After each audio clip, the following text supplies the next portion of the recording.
แต่เวลา 5 นาฬิกาไปจนถึง 24 นาฬิกาเป็นประจำทุกวันค่ะและต่อจากนี้ไป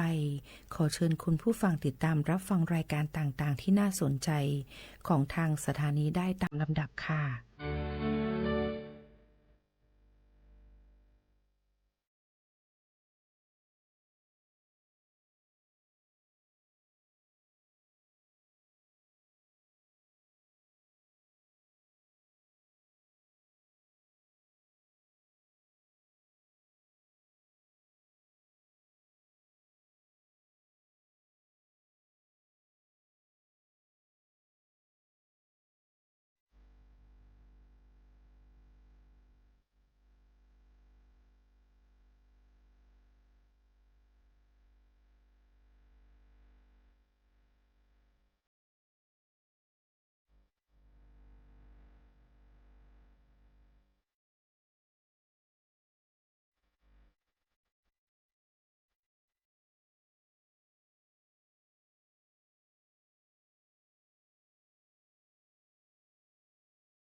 สถานีวิทยุกระจายเสียงแห่งประเทศไทยจังหวัดเชียงใหม่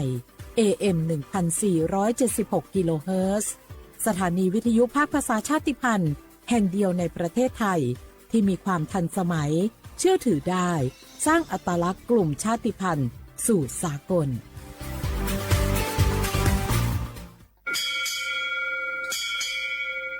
โอโบดะจ้าโอมิชเปอร์เหมือซุงคาปอกว่าเนียวซงตูดูธรรมาสถานีวิทยุภาษาชาติพันธุ์แห่งเดียวในประเทศไทยทันสมัยเชื่อถือได้แล้วพบกันที่สวทเชียงใหม่ AM 1476 กิโลเฮิรตซ์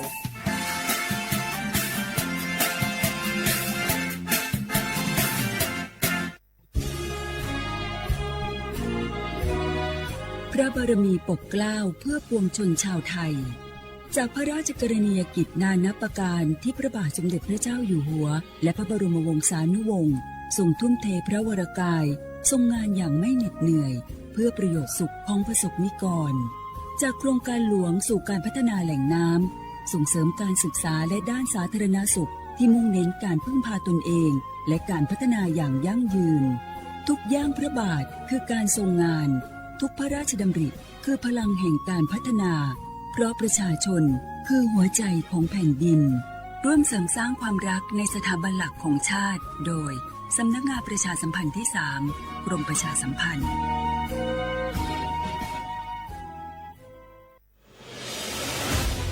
55 ปีพลังแห่งเสียงสื่อกลางจากรัฐสู่ประชาชนเชื่อมโยงข่าวสารความรู้และความสุขสถานีวิทยุกระจายเสียงแห่งประเทศไทยจังหวัดเชียงใหม่สวทเชียงใหม่ให้ความรู้คู่ความสุข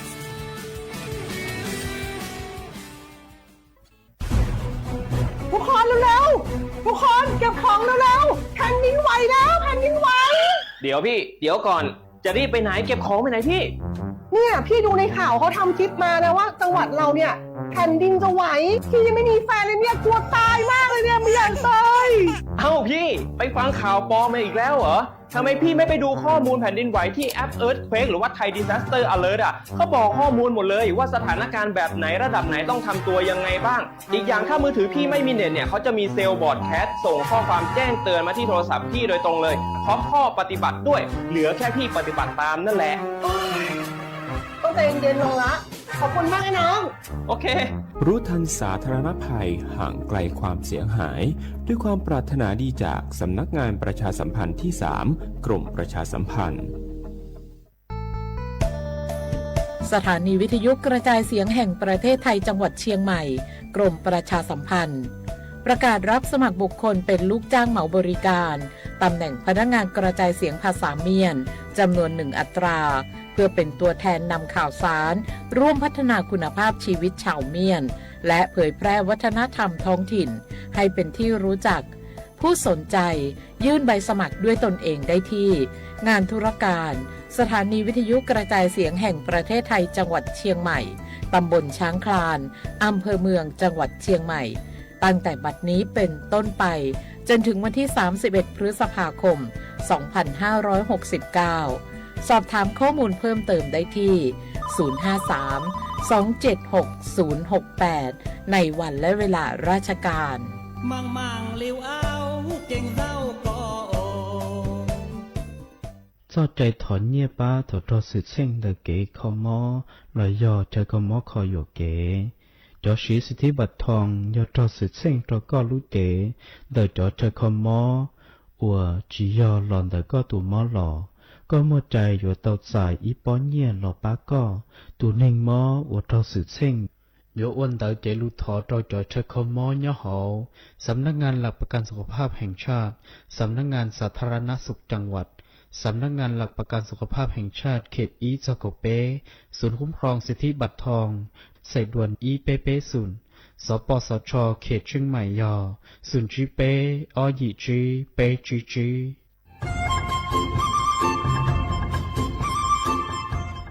เจ้าอีจงน่ะจะกึที่นิ่งจังมงสวดเล่า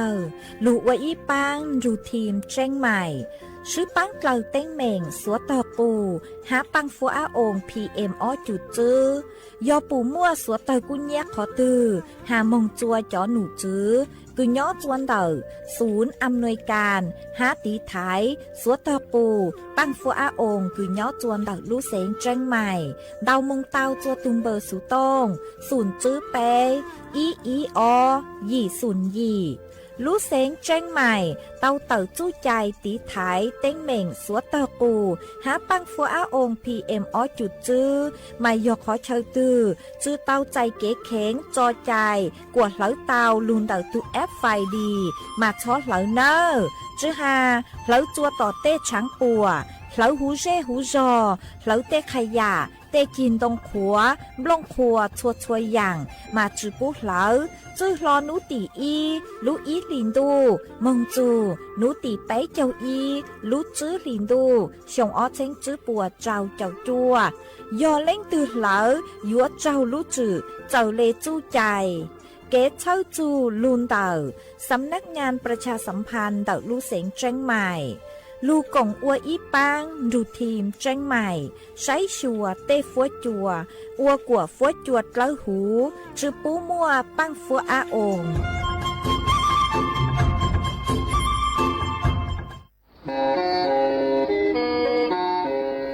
เล่งตือสังเรงโฆษณาจวนเต่าสุต้องจัวสังชัวหูเต้เชอไทยเต่าลู่เสียงเจ้งใหม่คือยอขอเชอมัวเก๋เป้ารูเก๋ฉีฟางนอนรอเต่าชงเหงสัญญาณมงเต่าเกล้ท่องเปล่าหูลู่เสียงเจ้งใหม่ยอเล่งตือสังเรงนัวหลอนงตัวเต่าจวนเต่าสุต้องจัวสังชัวหูเต้เชอไทยเต่าลู่เสียงเจ้งใหม่จวนเต่าตุงเบอร์สุต้องศูนย์จื้อเปอ้อช่างเจ้าศูนย์เจ้าหยี่หล่อชื่อศูนย์จั่วอ้อเปล่าเจ้าหยี่จื้อช่างจั่ว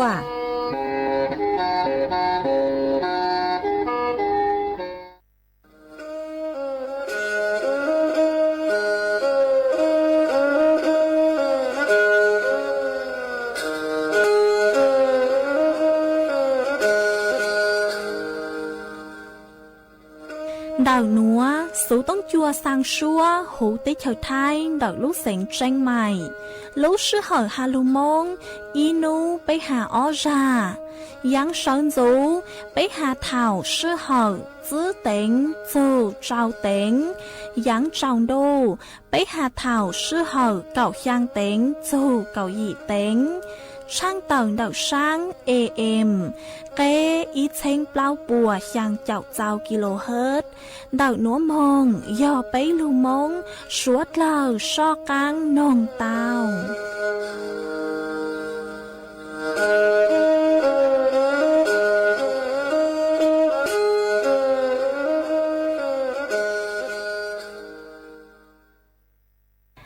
nhớ rong ý trọng nạt giữa cứ tiên ninh trang suốt lâu man đậu núa cú bao nhà sảnh hàng rong xa trọc anh chọn đủ số tống chua hà lô mong đậu lúc sảnh tranh mày tuôn giữ ý trọng nạt giữa cứ tiên ninh trang suốt lâu ôn đánh núa chạy yuột thỏi ý trọng nạt giữa cứ tiên ninh trang suốt lâu cứ mình càng lưu sái hang càng lưu nông nhớ cho hú page Facebook mà thọกดไม่ปังกดไลค์กดแชร์อีแหล่งอีแชร์ปู้ตัวเพจสวท AM อีเชงเปล่าปัวยังเจ้าเจ้ากิโลเฮิรตซ์มากูเอาเจ้าดาวจะไม่สวดเลยกูไม่ปังเชิงกลางสู่ต้องจัวฮาลุมงดอกลูกเสียงแจ้งใหม่อ๋อ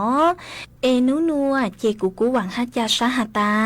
ไม่สวดเลยอยู่ลุงทูกูย่ออัวพงยืดเถาปีมองจูจัวเถาเศร้ามาอ้วนได้นัวเจกูยศช่างเต่าจัวไม่สวดเลยเต้าเป้าหาตานูนัวเจกูจัวเกาลูกชัวจัวไม่สวดเลยเต้าหนอเสืออ๋อยอหาตาเล่งตือมั่วสูเจ๋งเจ้งกลางจือนัวลอไม่ดาวสู่ต้องมองสุนชาไม่วิยอหาตากูจือย่อจวนดักสู่ต้องจัวเลยเจยัวจือมั่วเล่งตือลูใจไม่เลยสู่ต้องเจกูช่างเต่าจัวไม่สวดเลยเต้าเป้าเลยหนัวไอจวนจือหนัวเจไปสวดเลยมองกงกี้หล่อใจอ้วกีจวนจือมองchẳng đủ giờ chẳng đỏ khăn cho nó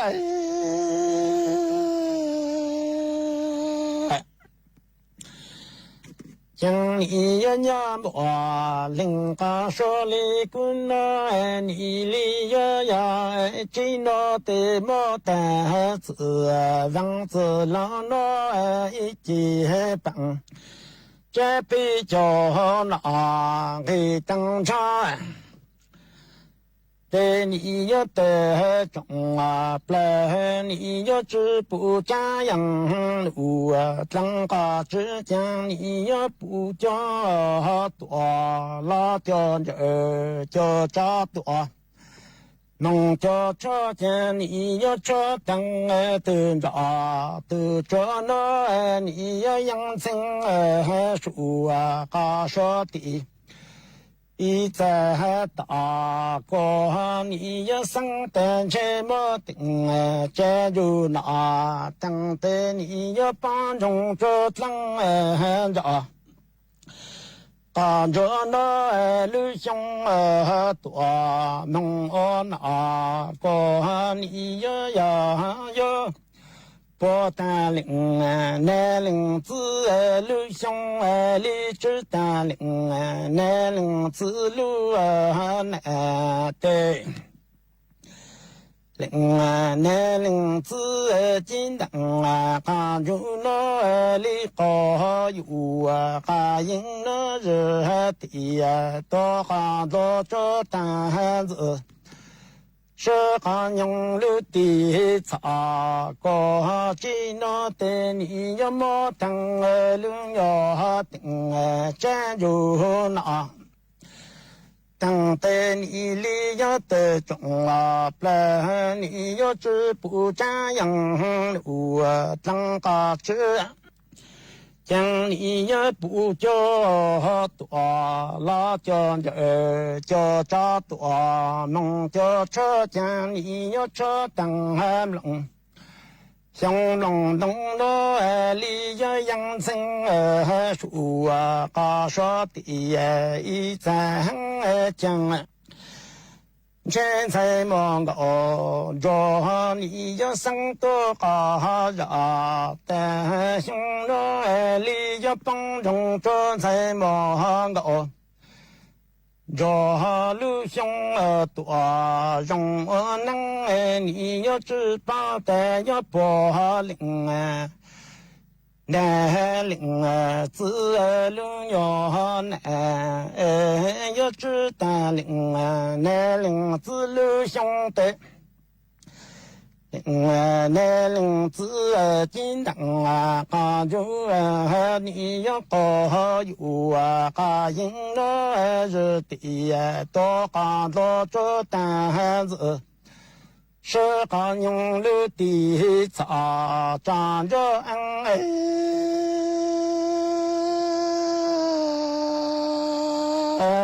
江海岭。那领子金当啊，刚就多老当场多，进了多要知道当着，刚着呀将你要走走，让走老老路要顶着。在你里要上多高热，在我林里滚了的都这么，那只么只得这老方忙站住了那个。将你里要上多高热，但这要的都得给过，热个样要拿的。这里忙站住了那个都这么，那这么只得你要拿。我个来那走路要在个么多，是的是你路要让家看着那将来你要娘么？人家手里狗长着，看着那你里要走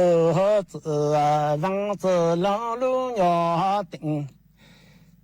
这对你要上的都这么，那这么只得这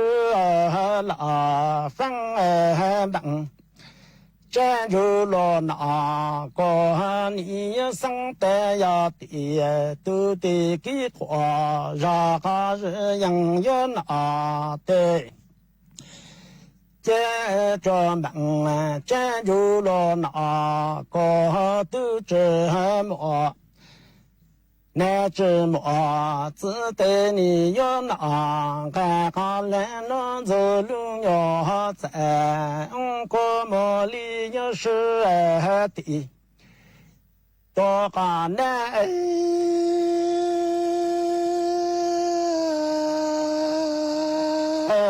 江汉都要当人着看着那你里要领那领子金当看着多老当场的领那领子多都来多你里要梦走走是刚用了都的那领子你上多高热的金当看就多老当场的家领那领子里要是山的要蒙头在你里要这当着看着娘的你里要蹲着等着看着那不就一龙山江海岭那领子金当看着多老当场多进了多岭那领子要梦走走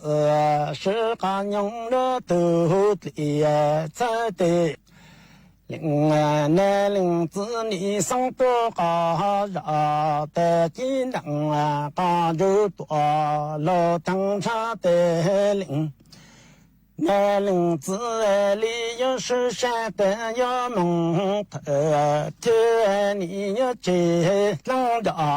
看着娘的你里要蹲着当着看着那不就一龙这路要领那领子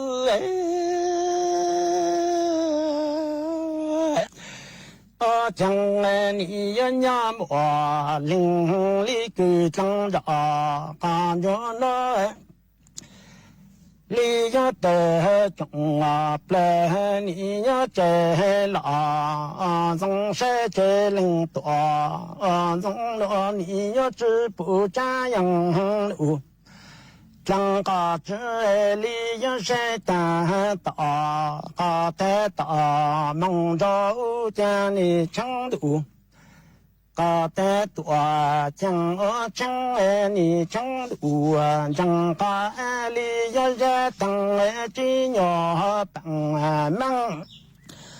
在等着看着你里呀山干大，高得大路大诺见兄了。你要帮助着增长，看着领男领子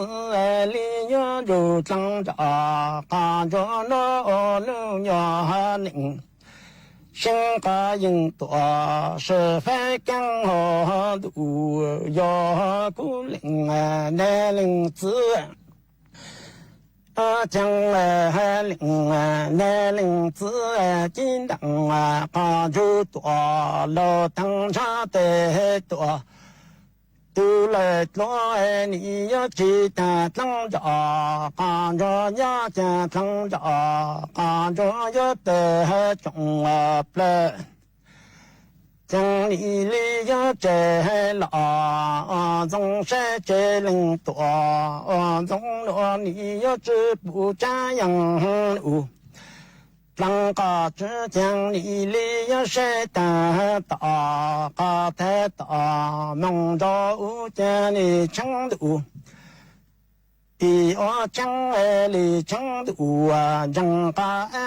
你呀热等金要等。那么即将你也是单打，太打路大诺见兄来，你要帮助着增长，看着领男领子要就增长，看着老六要领。心个应多是非给好度，等着等着看着那。ส่วนจื้อหนัวเจกุยมัวอีร่างลูกเป้าคือหาสูเจ้าวิธีจัวเจ้าจัวกัวหูเจ้าหลุดถังจัวสวดเล่าเตาเป้ามาเจ้าเจ้าเราซื้อยอดเจ้าผักดิบนัวเจ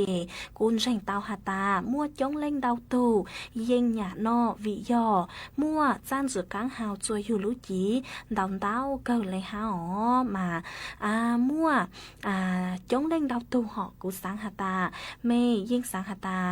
จัวเจ้าเจจัวยอจัวปีกาซื้อเจยิ่งนอเตาเหล่า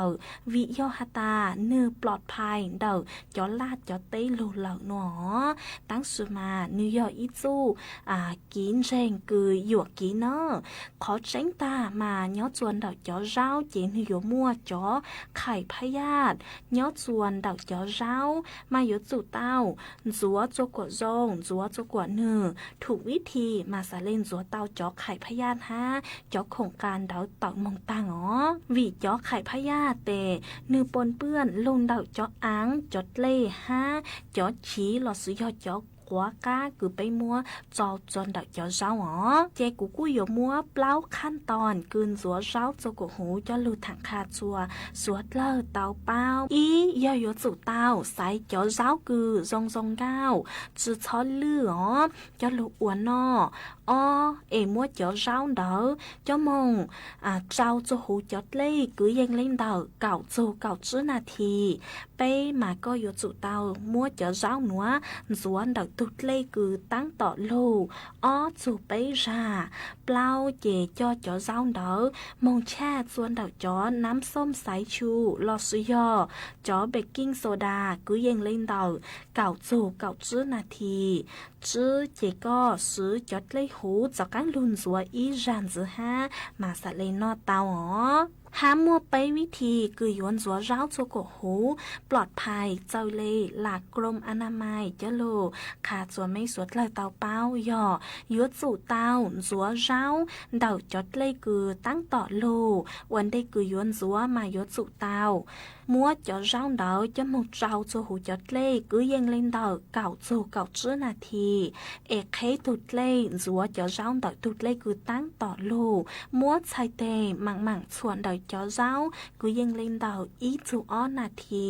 มายุ่มัวเป็นสื่ออวจัวลดจอสารพิษเตาอ๋อมัวจอเจ้ามองแช่จูหูจอน้ำส้มสายชูมาซื้อน้ำส้มสายชูอีดหลาน้ำอีลิตมัวเจ้าจูหูกูยังเล่นเดาเก่าจูเก่าจื้อนาทีเอเลมักซื้อจอดเลยหูลุนจัวอีรันจื้อไปยอซื้อจอเบกกิ้งโซดาลอสุยอจอผงฟูลุนจัวมาหยัวเต้าซื้อจอเบกกิ้งโซดาอินดังกลาต่อน้ำเก่าลิตรมัวเจ้าจูหูจอกวดเล่เบกกิ้งโซดาหนัวกือยังเล่นเดาเก่าจูเก่าจื้อนาทีเอเลมังซื้อจดเล่หูลุนจัวปอใจเนอขอกือยัวจู่เตาเจ๋งฟังจอไข่พยาธิหนัววิโยหตาจอไข่พยาธิมั่วเป็นสื่อกือยุอ้วจัวอยู่เตาใจจอกังมอย่อจูหูลำไส้เตามายุอ้วจัวอยู่ทอบปลังลอยปลังเตามาจอพยาธิใบไม้กือย่อจูหูลูกช้าจอพยาธิตัวตืดมั่วเป็นสื่อกือยัวสะสมย่อจวนเต่าอยู่ลูกจีเตามุงเด้งเด้มาสวดเลยยัวจู่เตาจัวจอเจ้าจัวกหูเจ้าเล็กจอวิธีกือกูหาตั้งลุ่นนัวมาสะเลปลอดภัยเด็กกี้กือยัวมั่วพยาธิลุ่นย่อจูหูอยู่ลูกจีเนอเจกูจะรู้ถังคาจวนไม่สวดเลยเตาเป้าเลยหนัวจวนซื้อหนัวเจสวดเลยจากกังมงกงกี้หล่อใส่อัวกีเตา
谁呀的他，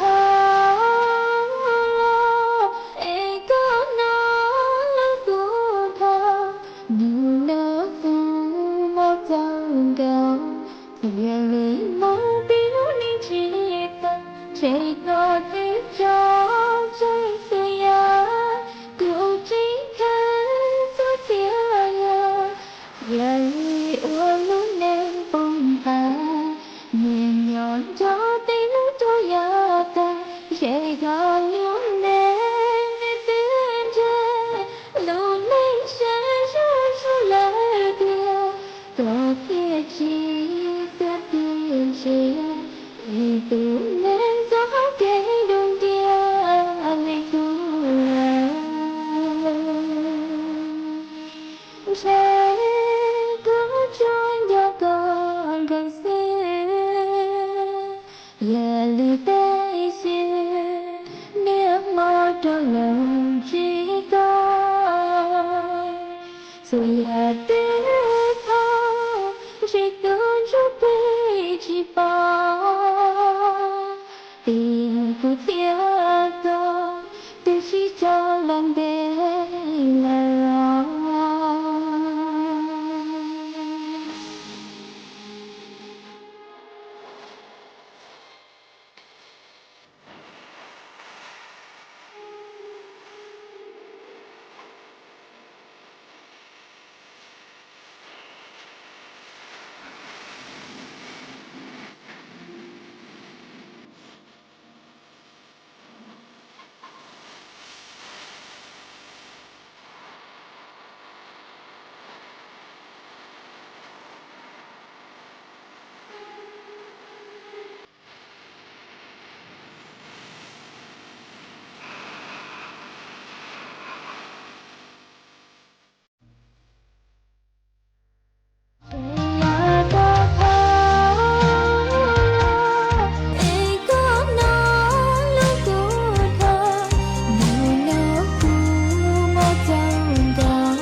Tao tiền mi nông hữu và gia ta là ê nông trong mù tùa gia ta trong ên y tờ gia nhó mù tờ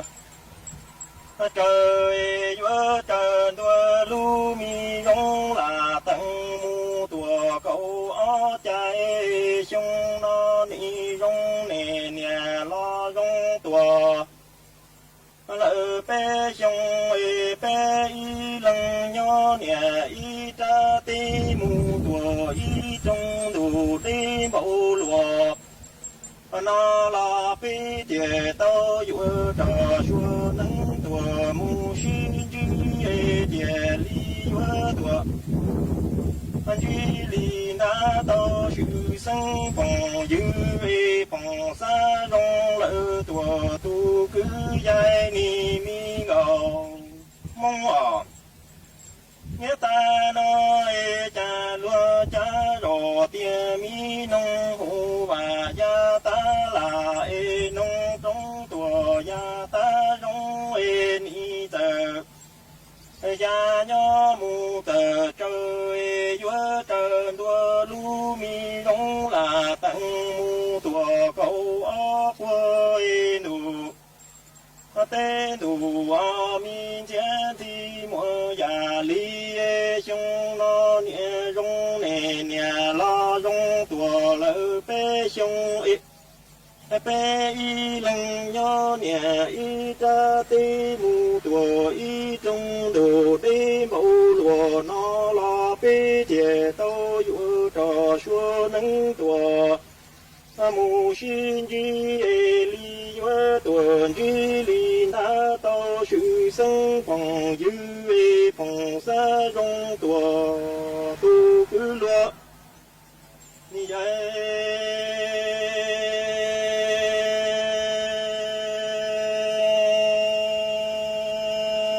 都带都阿弥陀寂寞呀。离业兄那悲有着说能多母心之姐姐与母单作别都帮，有母多拉个罗尼米我梦愿到到修生光有用诶。马里木多板茶个铁路都多是农少诶，还介绍给生多，是农梦里米哦梦啊，你的那一路的路啊，明天寂寞呀，里也兄那有着说能多母心之节。也马里到修生光有为马里大多别木我碰沙木多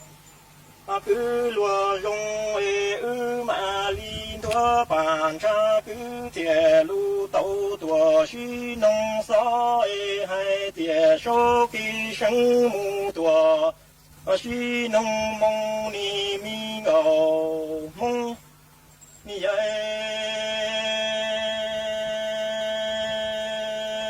东罗都那样都东列到给的龙都点都啊明天寂寞呀，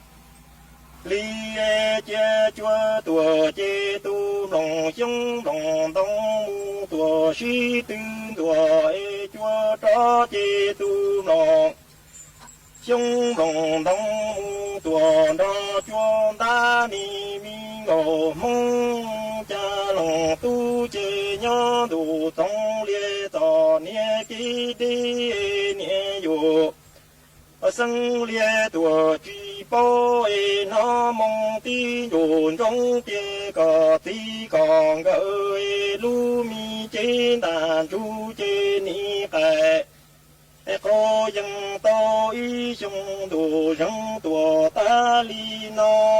罗你还大木多了还叫你米我梦你也叫多接都龙兄龙东木多许多叫着接都龙兄龙东木多着捐赠你米我梦家奴说的是一节娘都总列着给的有生列多举报那梦的云中边界寂寞呀里个地港个节路米艰难住你plan去到一兄都人木多大力那罗你还大木多了还争你米高梦啊你大那路的路啊明天寂寞呀里也许能那我能让爹的那拉路正生给奴接罗你约莫口要节目多呀聚海拉路大了路脚接罗你的汉家的奴女大多脚多脚脚绕到都弄兄龙东约口的路龙木多拉西老西能那要个我只讲个路米艰难主要拉居罗都要个只讲个路米艰难 anh chú lò lỡ tia lo có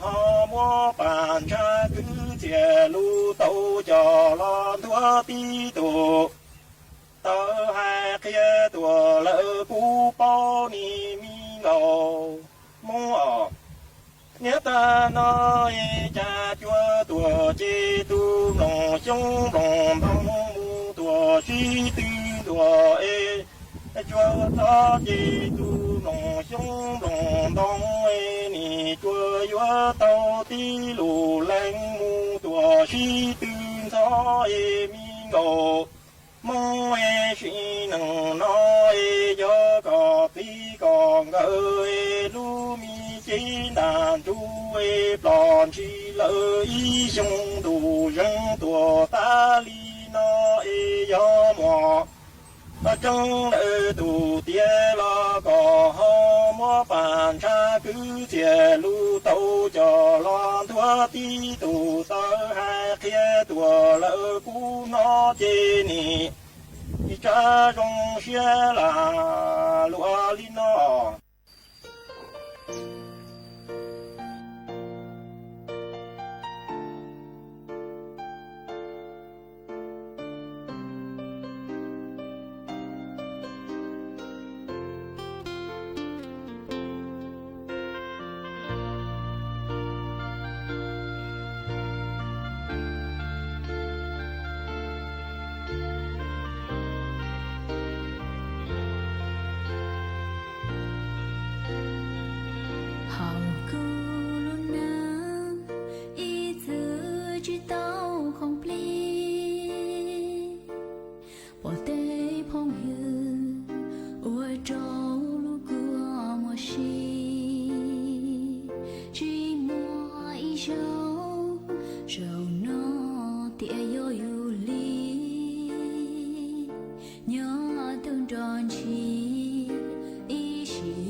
linh tu e ni yang go go ta te li sha la go ta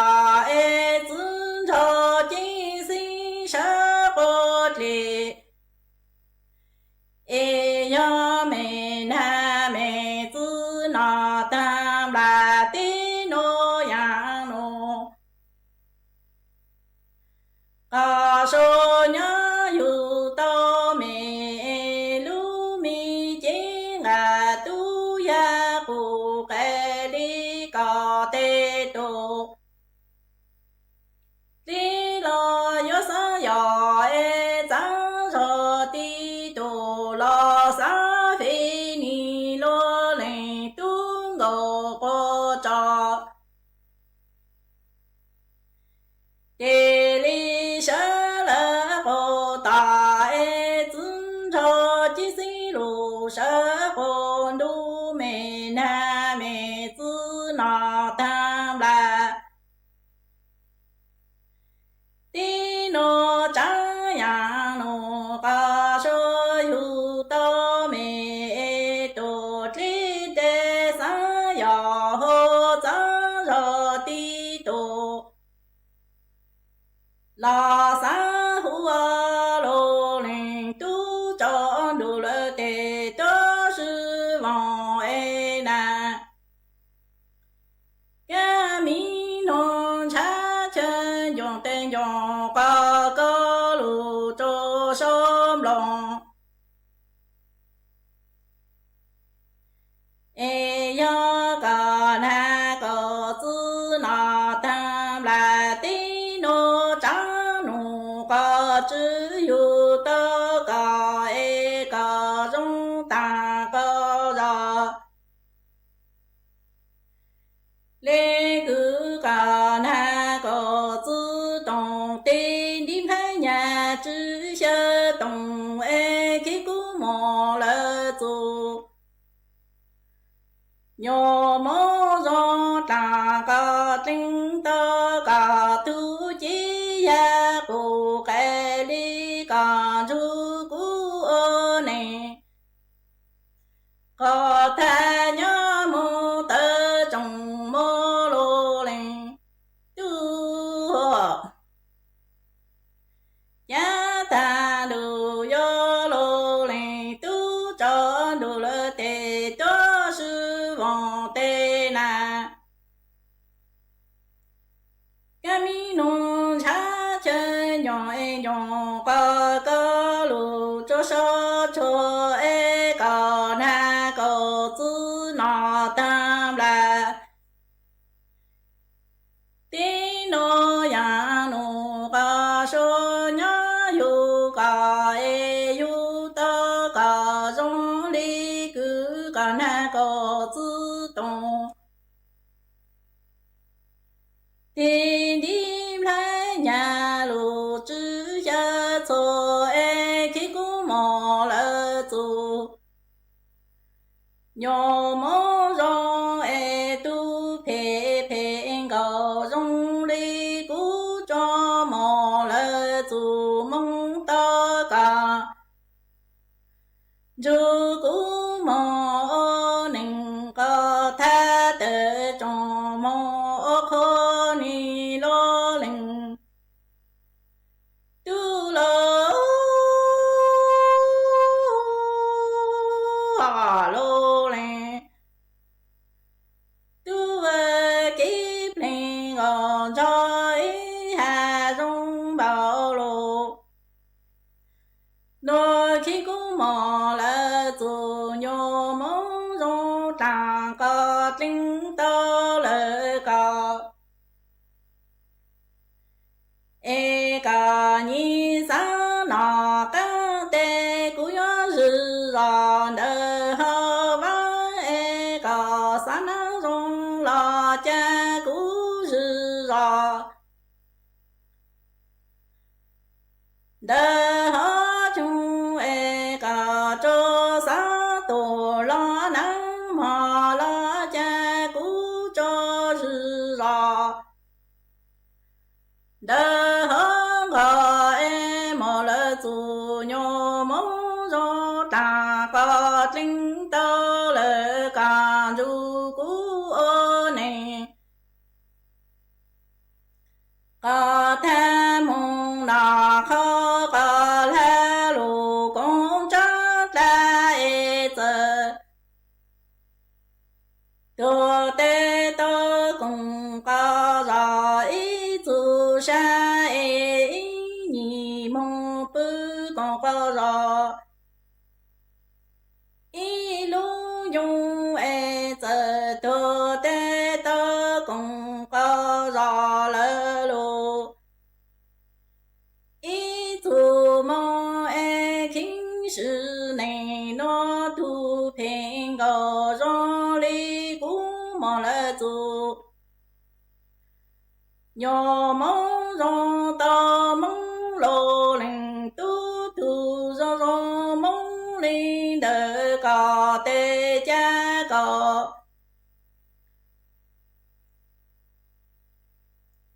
yo tự giờ thao tuổi thong có trả cho lỡ tê nhỏ cá dài cha thành cô ô ta lu chính gò sư lô cụ cung chi chữ có to cho lỡ có ý lì hai thành cô ta cho lu lu lô lên tu tu lên đỡ có dù nu cứ có tự giờ thao tới thọ có trả cho lỡ tệ nhỏ cá chú em thành cô tăng lý ô minh gồ và thao yuan chi chữ và ta cho lỡ cả ý linh lu tê nhị rong lu có là xin cả số lu chữ sa thọ nhị rong chỉ xin cả ra trả lu lúa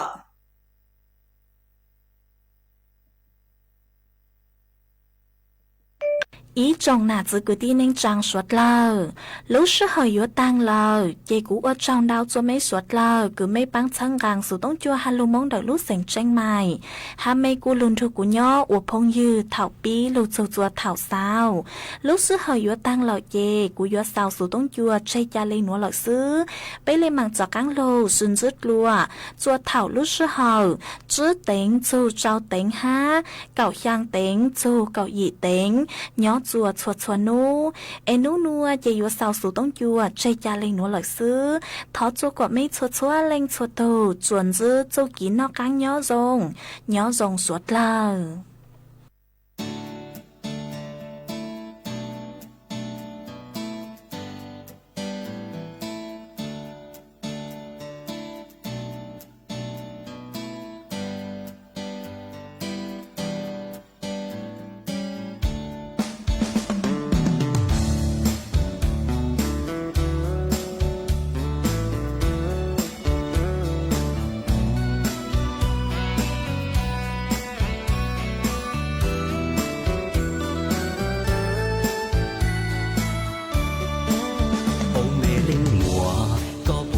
mùa tu lu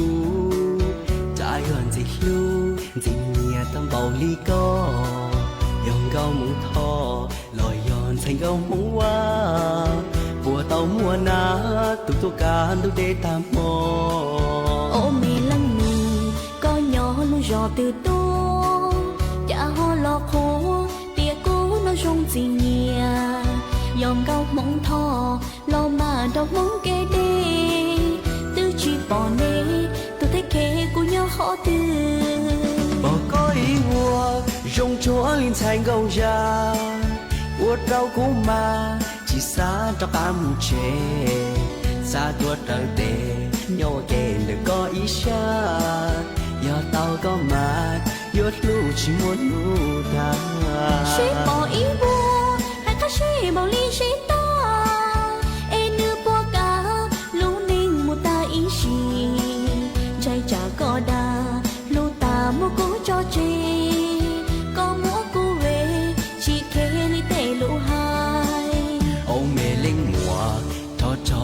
sao luôn đu do cú xia đu chỉ oa li đây lu trò thọ còn đu trò kia tu mó khổ lôn na nó xia non chữ có cú theo kia xứ mà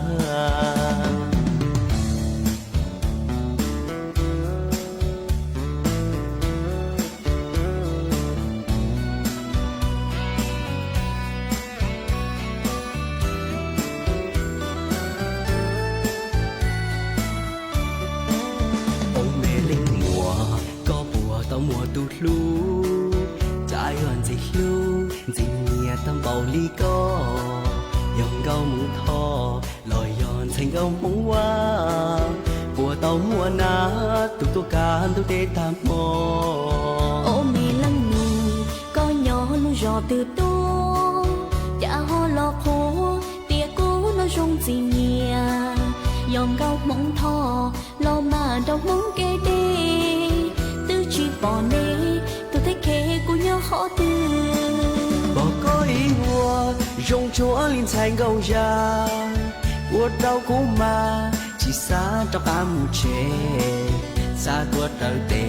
nhỏ kê được có ý xa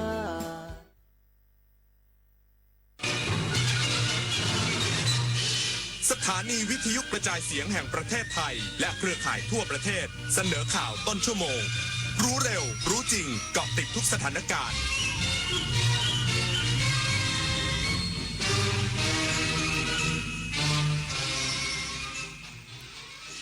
รับฟังข่าวต้นชั่วโมง 6 นาฬิกากับธิติมาอินกล่ำค่ะนายกรัฐมนตรีกำชับผู้ว่าราชการจังหวัดและผู้บังคับการตำรวจภูธรจังหวัดทั่วประเทศบังคับใช้กฎหมายอย่างเข้มงวดกับนักท่องเที่ยวที่มีพฤติกรรมไม่เหมาะสมอีกสักครู่กลับมาติดตามรายละเอียดค่ะถ้าบริษัทเราอยากได้ใบรับรองพลังงานหมุนเวียนเพื่อต่อยอดทางธุรกิจเราต้องทำยังไงดีนะ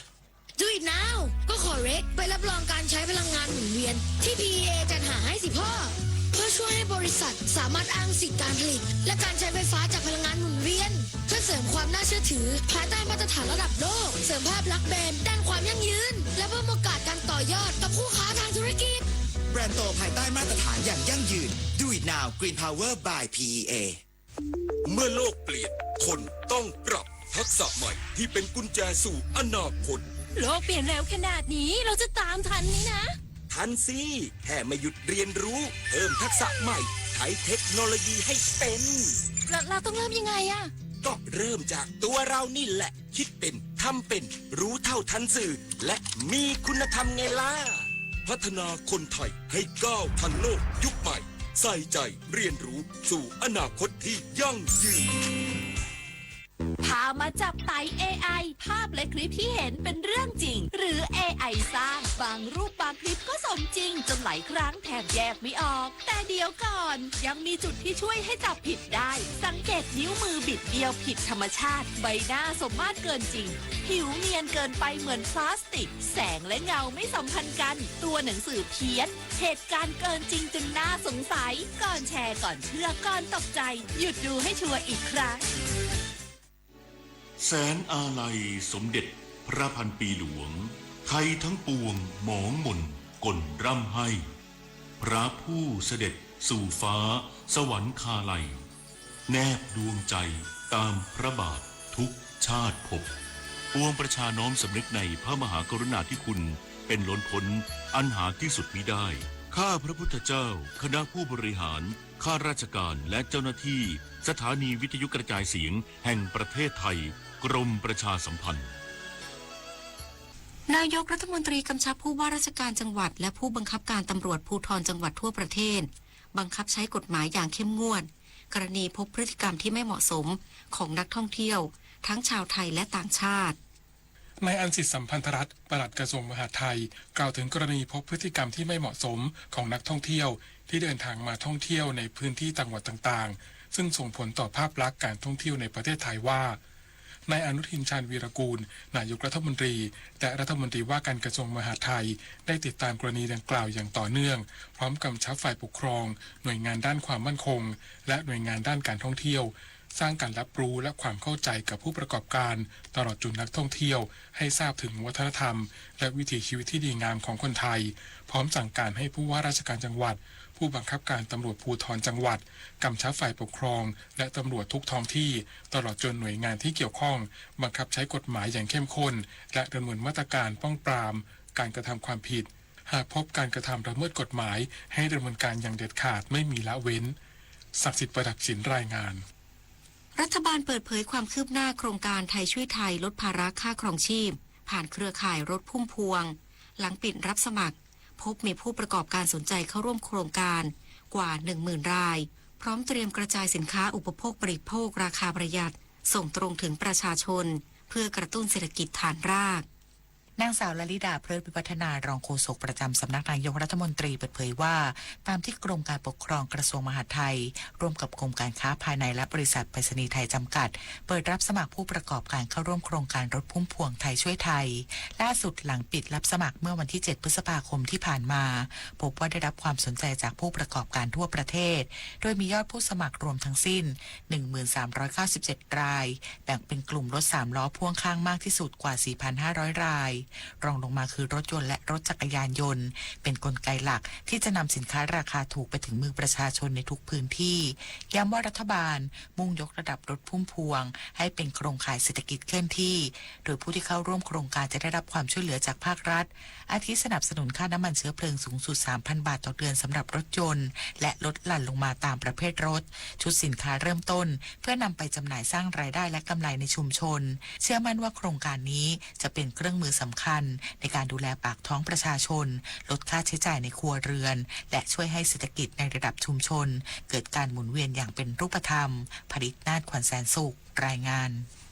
กรมควบคุมโรคติดตามสถานการณ์ไวรัสฮันตาอย่างใกล้ชิดย้ำไม่ใช่โรคที่แพร่ง่ายเหมือนไข้หวัดหรือโควิด -19 และยังไม่พบการระบาดโรคนี้ในประเทศไทยนายแพทย์มนเทียนขนาดสวัสดิ์อธิบดีกรมควบคุมโรคเปิดเผยว่าองค์การอนามัยโลกรายงานพบผู้ป่วยติดเชื้อไวรัสฮันตาเชื่อมโยงกับเรือสำราญในเส้นทางแถบมหาสมุทรแอตแลนติกใต้และมีรายงานผู้เสียชีวิต3 รายจึงได้ติดตามสถานการณ์อย่างใกล้ชิดในหลายประเทศสำหรับไวรัสฮันตาเป็นโรคติดต่อจากสัตว์สู่คนมีหนูและสัตว์ฟันแทะบางชนิดเป็นแหล่งรังโรคตามธรรมชาติคนส่วนใหญ่มักติดเชื้อจากการสูดดมฝุ่นละอองที่ปนเปื้อนปัสสาวะอุจจาระหรือสารคัดหลั่งของหนูอย่างไรก็ตามโรคนี้ไม่ได้แพร่กระจายง่ายเหมือนโควิด -19 หรือไข้หวัดใหญ่สำหรับประเทศไทยปัจจุบันยังไม่มีรายงานการระบาดของโรคนี้ในระบบเฝ้าระวังโรค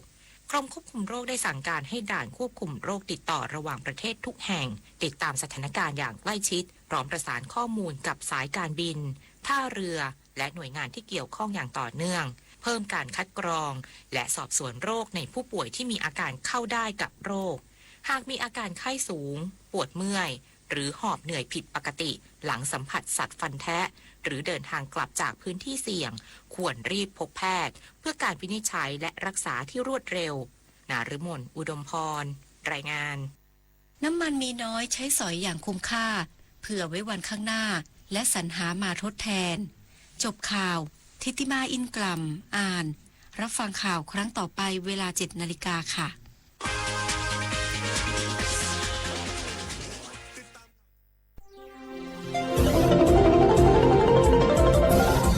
วิทยุแห่งประเทศไทยให้ความรู้คู่ความสุข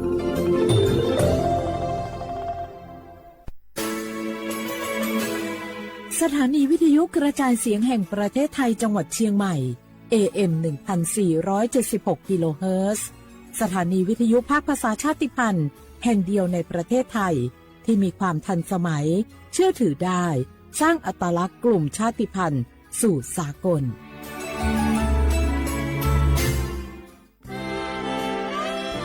ตลอดประวัติศาสตร์ของชาติไทยพระมหากษัตริย์ไทยทรงเป็นพลังศรัทธาทรงทำนุบำรุงและอุปถัมภ์ศาสนาให้เป็นหลักยึดเหนี่ยวจิตใจของประชาชนเป็นแนวทางในการดำเนินชีวิตด้วยความดีงามศาสนาสอนให้คนไทยรู้จักคุณธรรมความดีและความสามัคคีช่วยประคองจิตใจในยามทุกข์เสริมพลังใจในยามเผชิญอุปสรรคเป็นรากฐานสำคัญของสังคม ด้วยพระบารมีแห่งพระมหากษัตริย์และศาสนาอันเป็นที่พึ่งทางใจคือพลังศรัทธาที่ล้อมรวมคนไทยทั้งชาติสู่ความมั่นคงสงบสุขและยั่งยืนตลอดไปร่วมเสริมสร้างความรักในสถาบันหลักของชาติโดยสำนักงานประชาสัมพันธ์ที่ 3 กรมประชาสัมพันธ์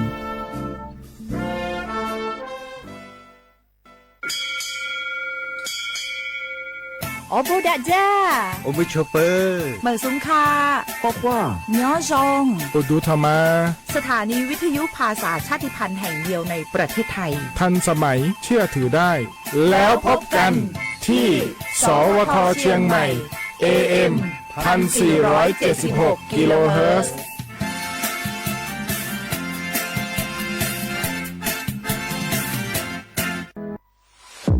ใช้สิทธิ์บัตรทองเข้ารับการรักษาที่คลินิกแพทย์แผนไทย30 บาทรักษาทุกที่ได้ง่ายๆทั้งนวดประคบอบสมุนไพรใช้แค่บัตรประชาชนไม่เสียค่าใช้จ่ายสอบถามเพิ่มเติมโทรสายด่วนสปสช1330 30 บาทรักษาทุกที่สิทธิตามกฎหมายของคนไทยให้แพทย์แผนไทยดูแลสุขภาพคุณ ข่าวดีผู้มีสิทธิบัตรทองหรือบัตร30 บาทที่อยู่ในพื้นที่กรุงเทพและปริมณฑล5 จังหวัดนนทบุรีปทุมธานีสมุทรปราการสมุทรสาครและนครปฐมหากเจ็บป่วยทั่วไปพบแพทย์ออนไลน์ได้ครอบคลุม42โรคพร้อมจัดส่งยาถึงบ้านสะดวกรวดเร็วไม่ต้องรอนานอยู่บ้านก็ใช้สิทธิบัตรทองหาหมอได้เพียงเลือกรับบริการกับ4แอปพลิเคชันได้แก่แอป Saluber MD แอป Clinic แอปหมอดีและ Line Totale Telemed สอบถามเพิ่มเติมสายด่วนสปสช1330จังหวัดเชียงใหม่ขอความร่วมมือทุกภาคส่วนงดการเผาเพื่อลดปัญหาหมอกควันและมลพิษทางอากาศจากการเผาป่าและการเผาเศษวัสดุทางการเกษตรตามประกาศมาตรการสำคัญเพื่อควบคุมการเผาในพื้นที่ต่างๆโดยไม่อนุญาตให้มีการเผาใดๆทั้งสิ้นเพื่อเป็นการลดมลภาวะจากฝุ่นละอองขนาดเล็กหรือ PM 2.5 ตั้งแต่วันที่ 1 มกราคมถึง 31 พฤษภาคม 2569หากจำเป็นสามารถลงทะเบียนขออนุมัติผ่านระบบไฟล์ดีและเบิร์นเช็คได้ฝ่าฝืนต้องระวังโทษจำคุกและปรับหรือทั้งจำทั้งปรับจังหวัดเชียงใหม่ส่งเสริมการใช้เทคโนโลยีในการจัดการขยะและเศษวัสดุทางการเกษตรเพื่อลดการเผาในอนาคตและสร้างสภาพแวดล้อมที่ดีขึ้นในระยะยาวหากพบเห็นการเผาในพื้นที่ห้ามเผาหรือพบผู้กระทำความผิดสามารถแจ้งข้อมูลได้ที่053-112-808หรือ191ตลอด24ชั่วโมง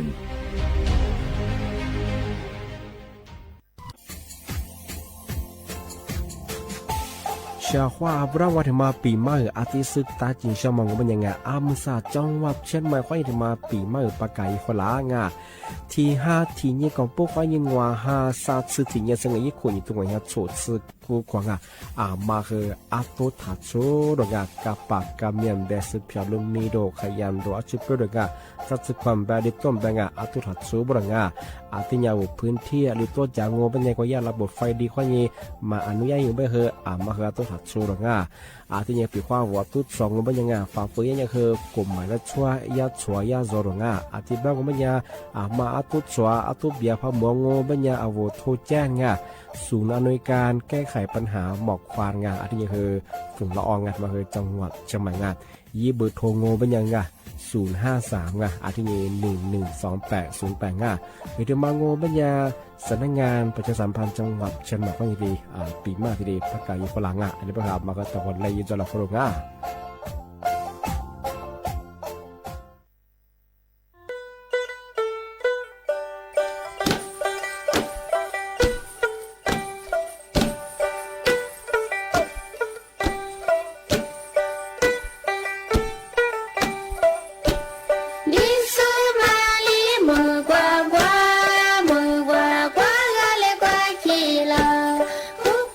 你是瓜皮了，天天。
嘛，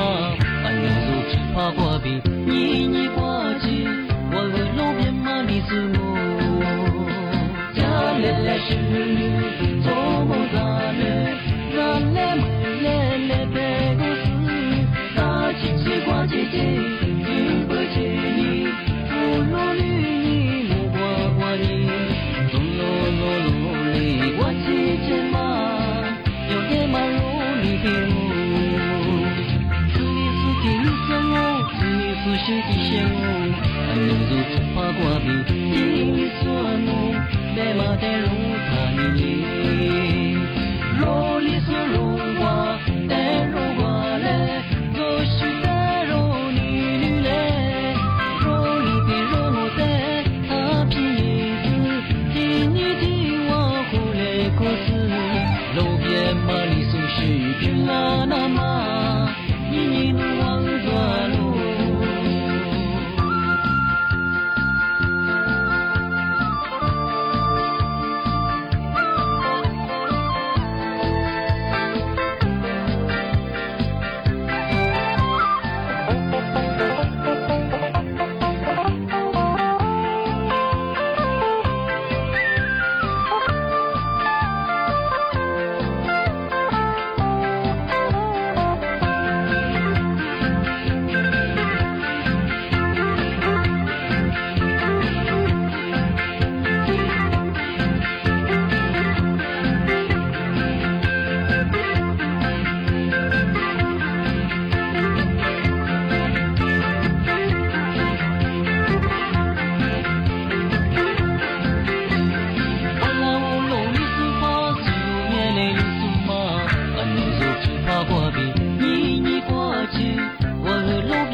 ลิสุงู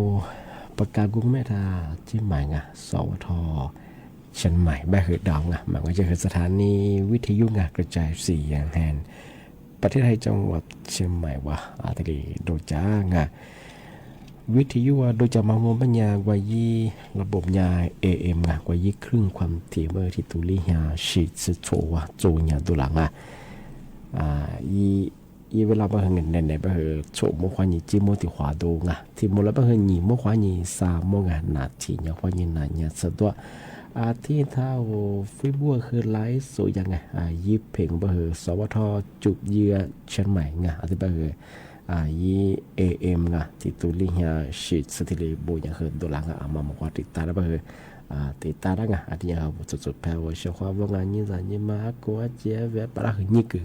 แต่ก็เราไม่เคยยากมาซึ่งว่าบุรายการที่สุดที่ถ้าฟิบัวไลฟ์สุดอย่างงั้นอันนี้ไม่เคยยิ่งเวลาเคยยิ่งสัญญายิ่งสัญญาไงยิ่งสักว่าที่จ่ายไม่เคยแต่ก็เราว่าคือความเมื่อมาเคยจ่ายความง่ายนี่ไม่ถึงยังว่าไม่ยังวันลิสูบางวันยังคือสาหา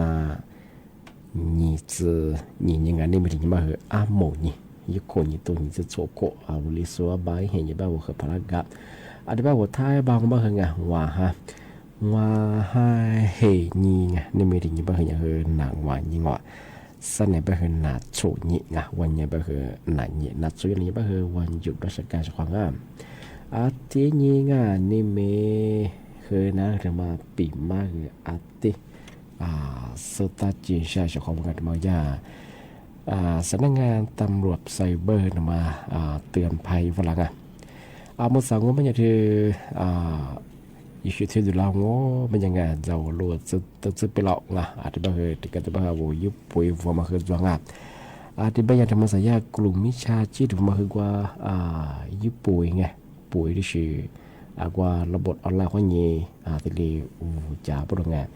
ย่าวัวมองว่าคือยิบคือผียะราคาคือถูกยะที่นี่คือมาใส่ว่าคือยิบปุ๋ยคือระบบออนไลน์คนยังไงยิบปอจะมาคือขึ้นมีอะไรช่องที่บ้านผมเป็นยังไงเอาเฉพาะวัวมีเลยมีจะส่งมายิบปุ๋ยมีคือวัวกระต่ายนี่ใช่ป่ะไงปีควายราคายิบ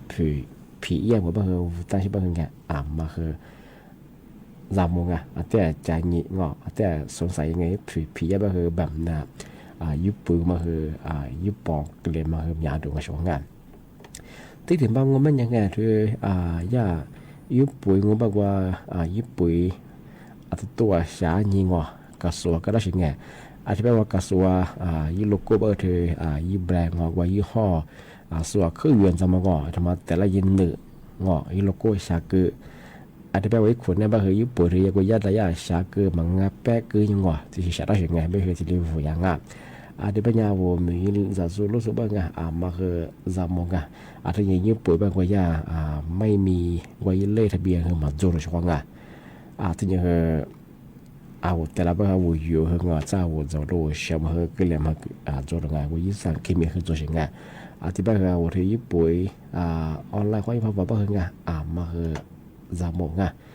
มาใส่แบบกลุ่มมิชาชีพเป็นไงคือที่ดี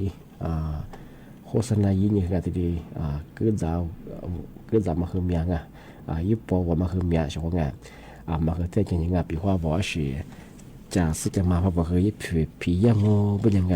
มาคือแต่ดูใจงี้แต่ส่วนยังไงจะเสื้อคือข้านี้ผียังงูบ่คือมาคือยังคืออะไรยังคือยังบ่คือกลุ่มมิชาชีพไงที่ฮะประสิทธิ์ไม่ใช่ไงอะไรแบบนั้นมาสารที่ยายุบปุ๋ยวัวยังมาคือไงที่ยาออนไลน์ก็เนี่ยคือใช่ยังมาคือจำว่าปีว่ายึดเขาทำมาคือยึดปองมาคือไงวัวสุดแพ้แบงมาถักกูใช่ยังจะมาซื้อแบบสุดยิ่งว่าสั่งซื้อยังไงแต่ว่ายุบว่าเบอร์จ้าพวกบอกโอ้แบบยึดปุ๋ยผมวางว่าจะว่าแบบก็คืออะไรเสียสุพลังมาซื้อของแต่มาคือจะมาแจ้งเตือนยังมาคือจำที่ยังไงที่มาแต่เชียงว่าคือไงที่ถึงมาปีมาแจ้งเตือนยังยาบ้าคือที่นี่มีกับพวกควายยิงเส้นในวันนี้ถึงว่าเส้นยังไงยุคอยู่ตรงนี้สุดกูโกงไงมาย่าปอพอไงกรมป้องกันบรรเทางานสาธารณภัยยาธรรมแจ้งเตือนพวกละที่ภาคเหนือว่าเป็นยังไงพื้นที่จังหวัดแม่ฮ่องสอนถึงกลางอันนี้คือจีนห้างเชียงรายอันนี้คือลำพูนอันนี้คือจังหวัดลำปางพะเยาจังหวัดแพร่อันนี้คือจังหวัดน่านยาบ้าคือยังคือมาคือยังที่ยาฝาละบรุงที่ติดข้อลามงมันยังคือมือหาคือเลี้ยมีโลหะคือยัวขวาสึกแจมกุเปียรงที่บ้านมันยังจะว่ายัวบ้าจ่าสูงลูกขู่อีกเคยเป็นจ่าสูงคือมาคือแต่ฝาละจะมองจะเปียความมือหาที่เฮียเลื่อยยี่สายยี่เฮียที่ยี่พันลีบ่คือเราก็อยู่บ้านเขาเนี่ยอันจะซื้อลำสักซื้อลำแล้วก็ชิงกว่าอย่างมั้งดินสไลด์มาที่ลีกินนับเป็นไงที่ว่าอยู่บ้างอันนี้เป็นเขาว่าชอบมาคือเนี่ยที่เนี่ยฝาละจะมองจะเปียความว่าคือยิ่งมือหาจะว่าไงตีสองตีสามตีสี่ว่าคือไงมือหาเรียนจะเจอบ้างไงมาเนี่ยคืออันตรายยังไงอันนี้เป็นยาที่ปอพอถึงมาที่ลีแจ้งเตือนอยู่ฝรั่งที่นี่มีนี่มีกระปุกยี่ที่ว่าซื้อยังไงยุคอยู่ตรงนี้สุดซื้อกูโกงที่แม่ฮ่องสอนเชียงใหม่เชียงรายลำพูนลำปางพะเยาที่นี่คือจังหวัดแพร่จังหวัดน่านทำไมถึงมาแจ้งเตือนช่างแจ้งเตือนชาวช่องน่าน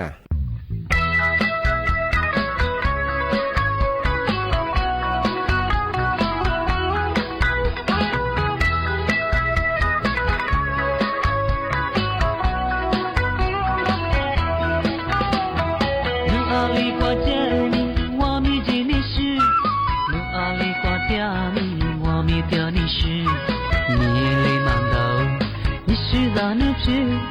咱你妈瓜努的里孙家，努地肉的嘞就在孙家喽，努地肉的嘞就在你我喽，一木忙头，我就在沙喽，让你妈瓜努的里孙家，是在这浪啊咪你是么的嘞，你是苦难光的就在个冷漠，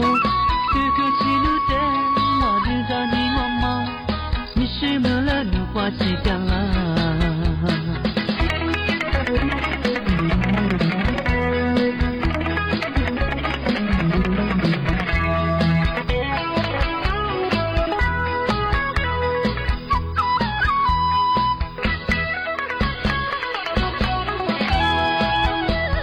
你阿里瓜家米，我米几你是；你阿里瓜家米，我米家你是。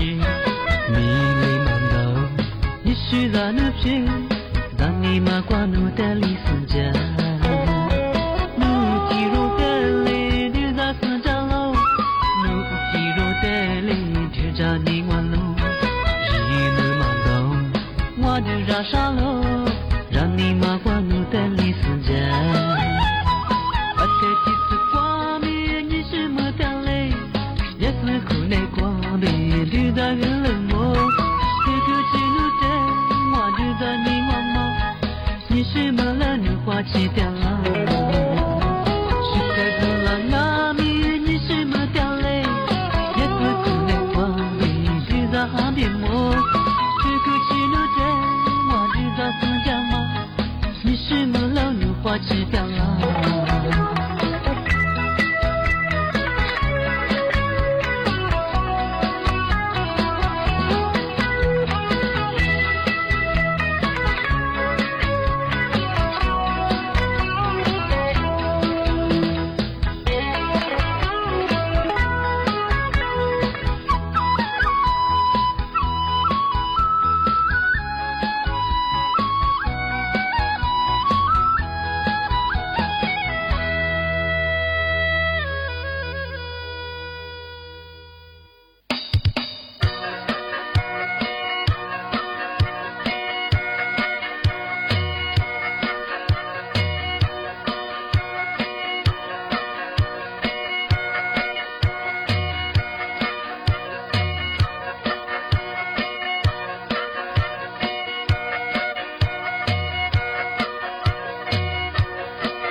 こ椅子が舞いずれる水我的龙我大树我和皮皮走之来里走一树一泥布你马古来哭是家那村里色来路西北风流北只挂着马一树做事肉不我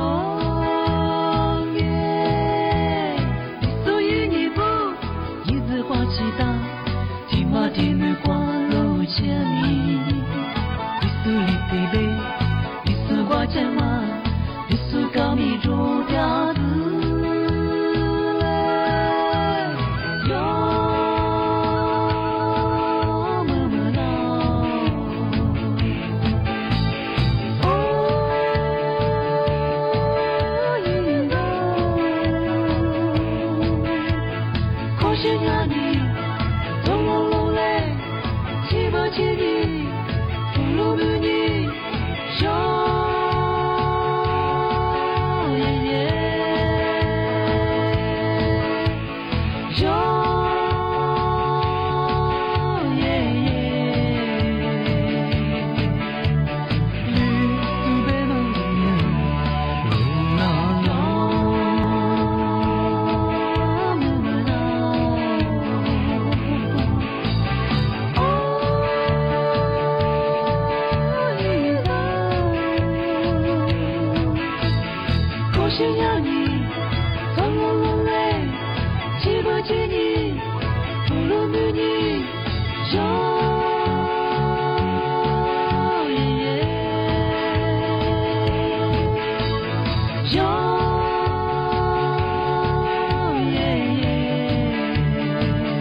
อาทิเยติสิมาโงเป็นยาธรรมเฮีย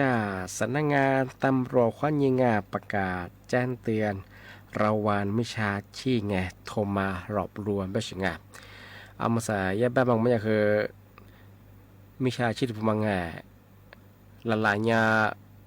งัวข้ออ้างที่เบี้ยเงี้ยเอาละทุฟลังไงช่องไงยูวุฒิมาโงเป็นยาวัยกลุ่มมิชาชีทุฟลังมันยา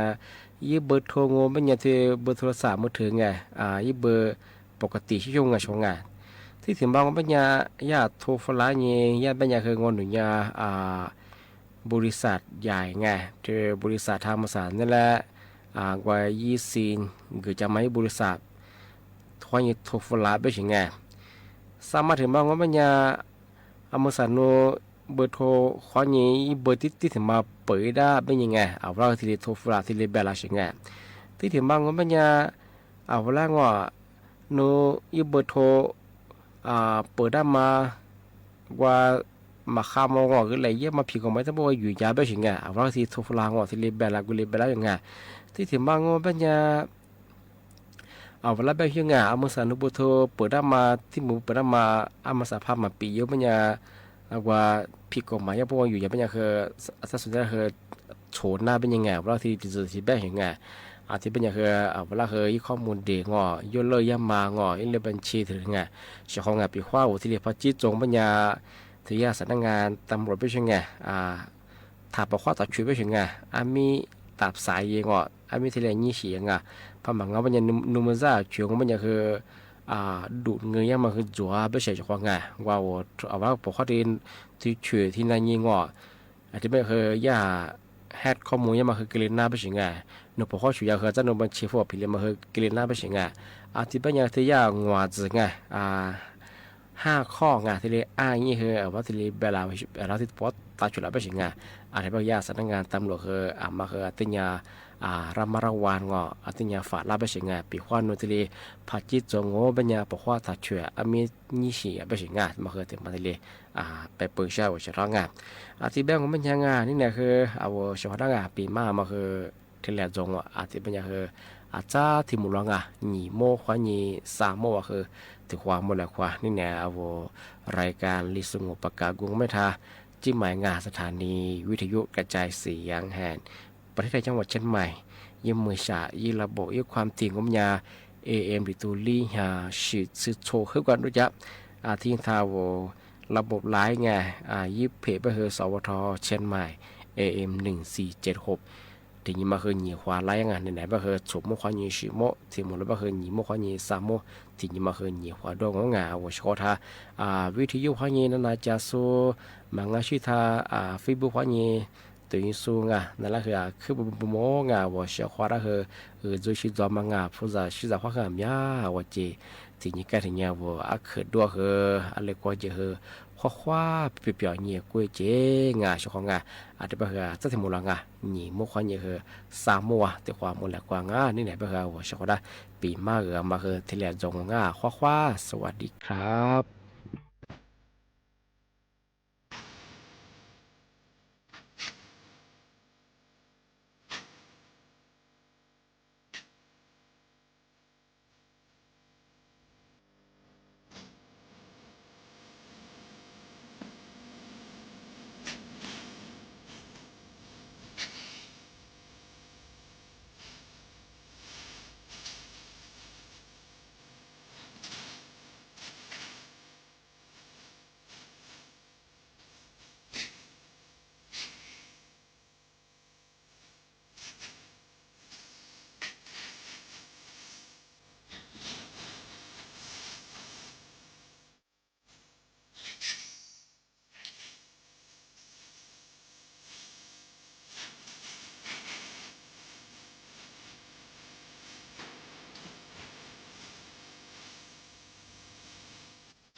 Semua tiro Ramami do mami Ale besu te fuke balase Inalo besu nisho Wanu ni te no selo Domi ni te mo chichi Gulio wa 也是我的肉，从那个的肉里边，那里边是你的你的那些，你的马刀。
Ti rong ami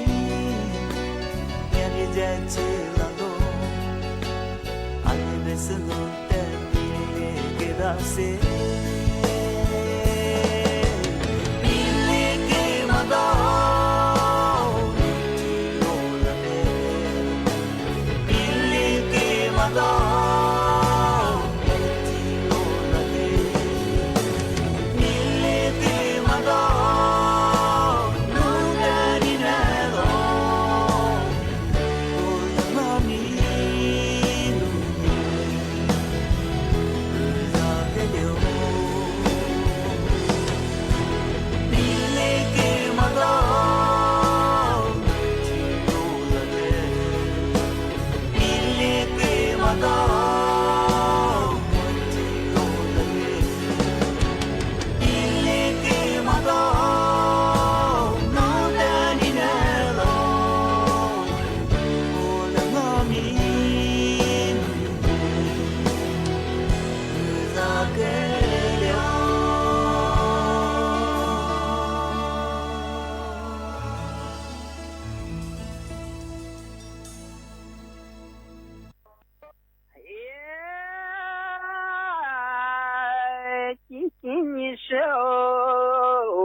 也是年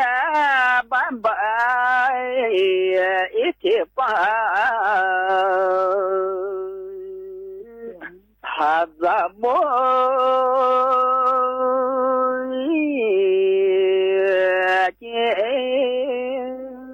他妈妈的包都哎呀，那边啊，一块八百铁板，怎么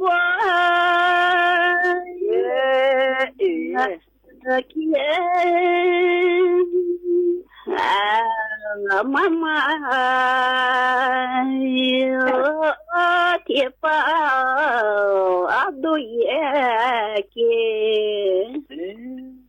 每次不做咋不接，你做咋就都一些。哎，但是和计较，你是那么年没错，也不多，还咋不？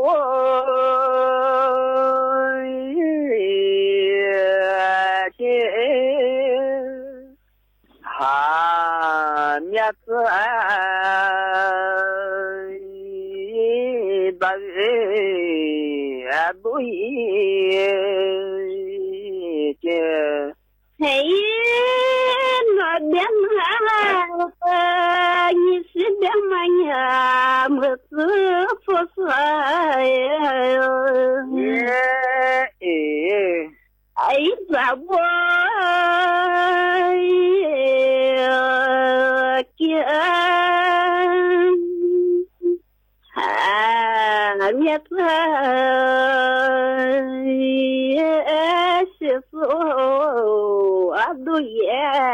给。每次不都咋不了？每次大家都也。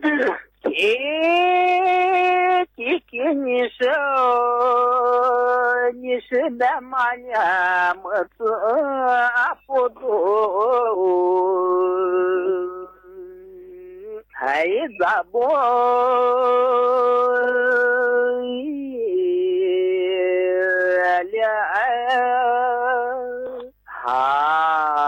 面子把都一了。你那边你是呀么子发烧？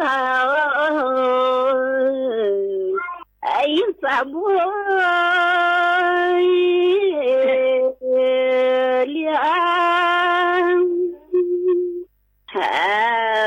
面子是说都也了。你是我你诺么？哎，我不么呀，我不跑一起走，他的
Tema de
ที่นี่สถานีวิทยุกระจายเสียงแห่งประเทศไทยต่อไปเสนอข่าวซึ่งมีหัวข้อข่าวดังนี้นายกรัฐมนตรีเสร็จสิ้นภารกิจประชุมสุดยอดอาเซียนครั้งที่48ย้ำจุดยืนไทยร่วมมือกับประเทศสมาชิกเพื่อเสริมสร้างบทบาทอาเซียนให้เป็นเสาหลักด้านสันติภาพผู้นำอาเซียนเห็นพ้องที่จะเสริมสร้างความมั่นคงและความยืดหยุ่นด้านพลังงานในภูมิภาคเอเชียตะวันออกเฉียงใต้กระทรวงพลังงานเดินหน้าตรวจสอบโครงสร้างราคาพลังงานภายใน60วันยืนยันทุกกระบวนการต้องโปร่งใสและตรวจสอบได้การแข่งขันเทนนิสอาชีพชาย M25 สัปดาห์ที่2กสิดิษฐ์สำเร็จกับภวิตร สอนหลักทรัพย์คู่นักหวดของไทยผ่านเข้าชิงชนะเลิศได้สำเร็จ